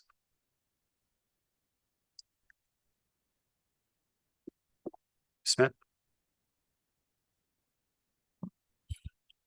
Through you, Mr. Mayor, to the councillor. It was much less than you would expect. I believe it was just a couple $1,000s, but I can get you the exact amount. It was a relationship that we had through our economic development office, through a tourism group who provided us with that signage, as well as a page in a magazine. Thank you. And if you wouldn't mind, I like an answer at the next council meeting, not by email. Sure. Thanks. Anything else, Council? No, that's enough. Thanks. Councillor Thompson, new business. Thank you. Just following up with regards to the delegates' request on a veterans banner. Through you to Mrs. McDougall, my understanding is that there's an application before us for the Community Partnership Grant Program that would cover this and other banners. Is that correct? And if so, what's the timelines for a decision on that? Ms. McDougall? Through Mr. Mayor, I believe the intake was September 1st. So they would have had to have their application in at that point. I know staff were meeting this week to review the submissions and providing feedback to any of the successful applicants and non-successful applicants by the end of this week. So they should know by then. Councillor? Yeah, thank you. And again, through you to Ms. McDougall, is that for this specific one, is that something that you can communicate out to council via email when the decision is made? Through Mr. Mayor. Ms. McDougall? Certainly, through Mr. Mayor, we'll happily do that. Thank you. While, you know, I'd like to see that banner move forward, and if necessary, I would bring it up under new business, but since there is an application before us and it's around the corner, a decision being made, and hopefully we're going to make a good decision. I'll wait and hear the outcome before putting forward any kind of motion or suggestion. Thank you. Councillor Gallo, new business. Councillor Kim, new business. The construction of the island and the sidewalks or the mixed use trail on St. John's side road on the north and south side. Can you, Mr. Mayor, or Mr. Ramuno, just clarify just exactly what's being done? I see some trees going up. I saw the sidewalk torn up, but the all-purpose path is still there. Is it just going to be a pathway now and no sidewalk where everyone's going to use all? My understanding also is that the interlocking was, heave and thaw, but running there every other day, I've never witnessed it myself, but is that the reason for redoing that whole street? Mr. Ramuno?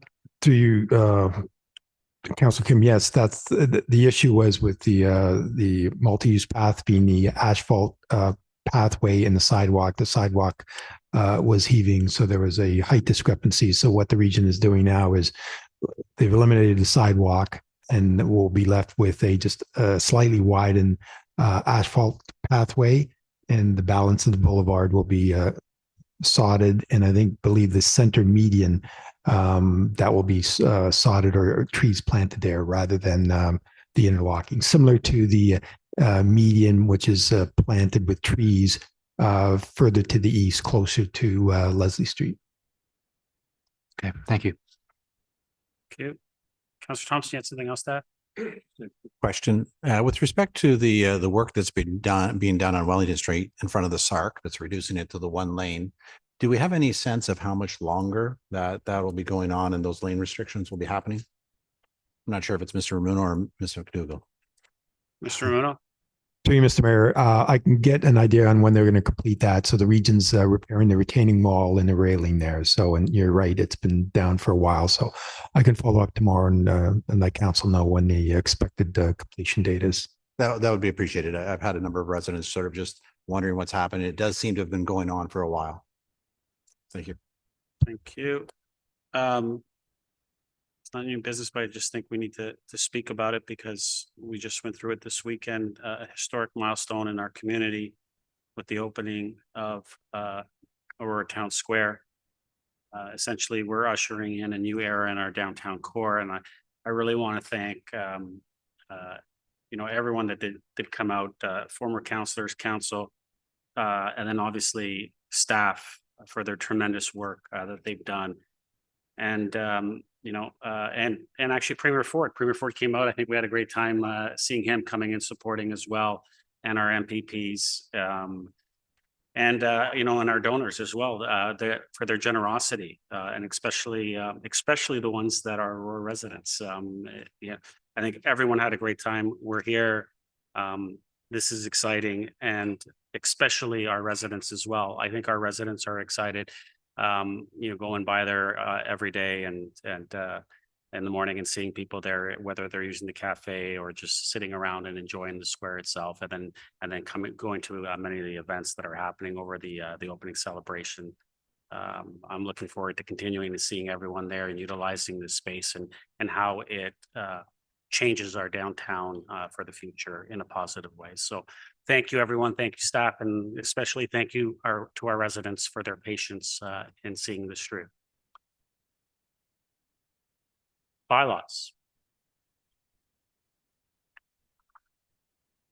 Someone want to move that? Councillor Thompson. Councillor Gardner. All those in favor? Or sorry, call the vote. Or the clerk yells at me.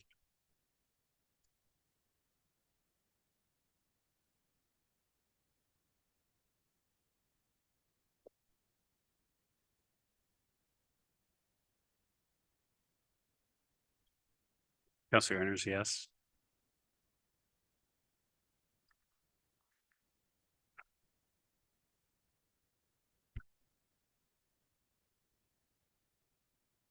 Councillor Weiss. Councillor Weiss, yes. That carries. Confirming bylaw. Councillor Thompson, Councillor Weiss, all those in favor? Opposed? That carries. Motion to adjourn. Councillor Weiss, Councillor Gilliland, all those in favor? Opposed? That carries. We are adjourned. Thank you, everyone.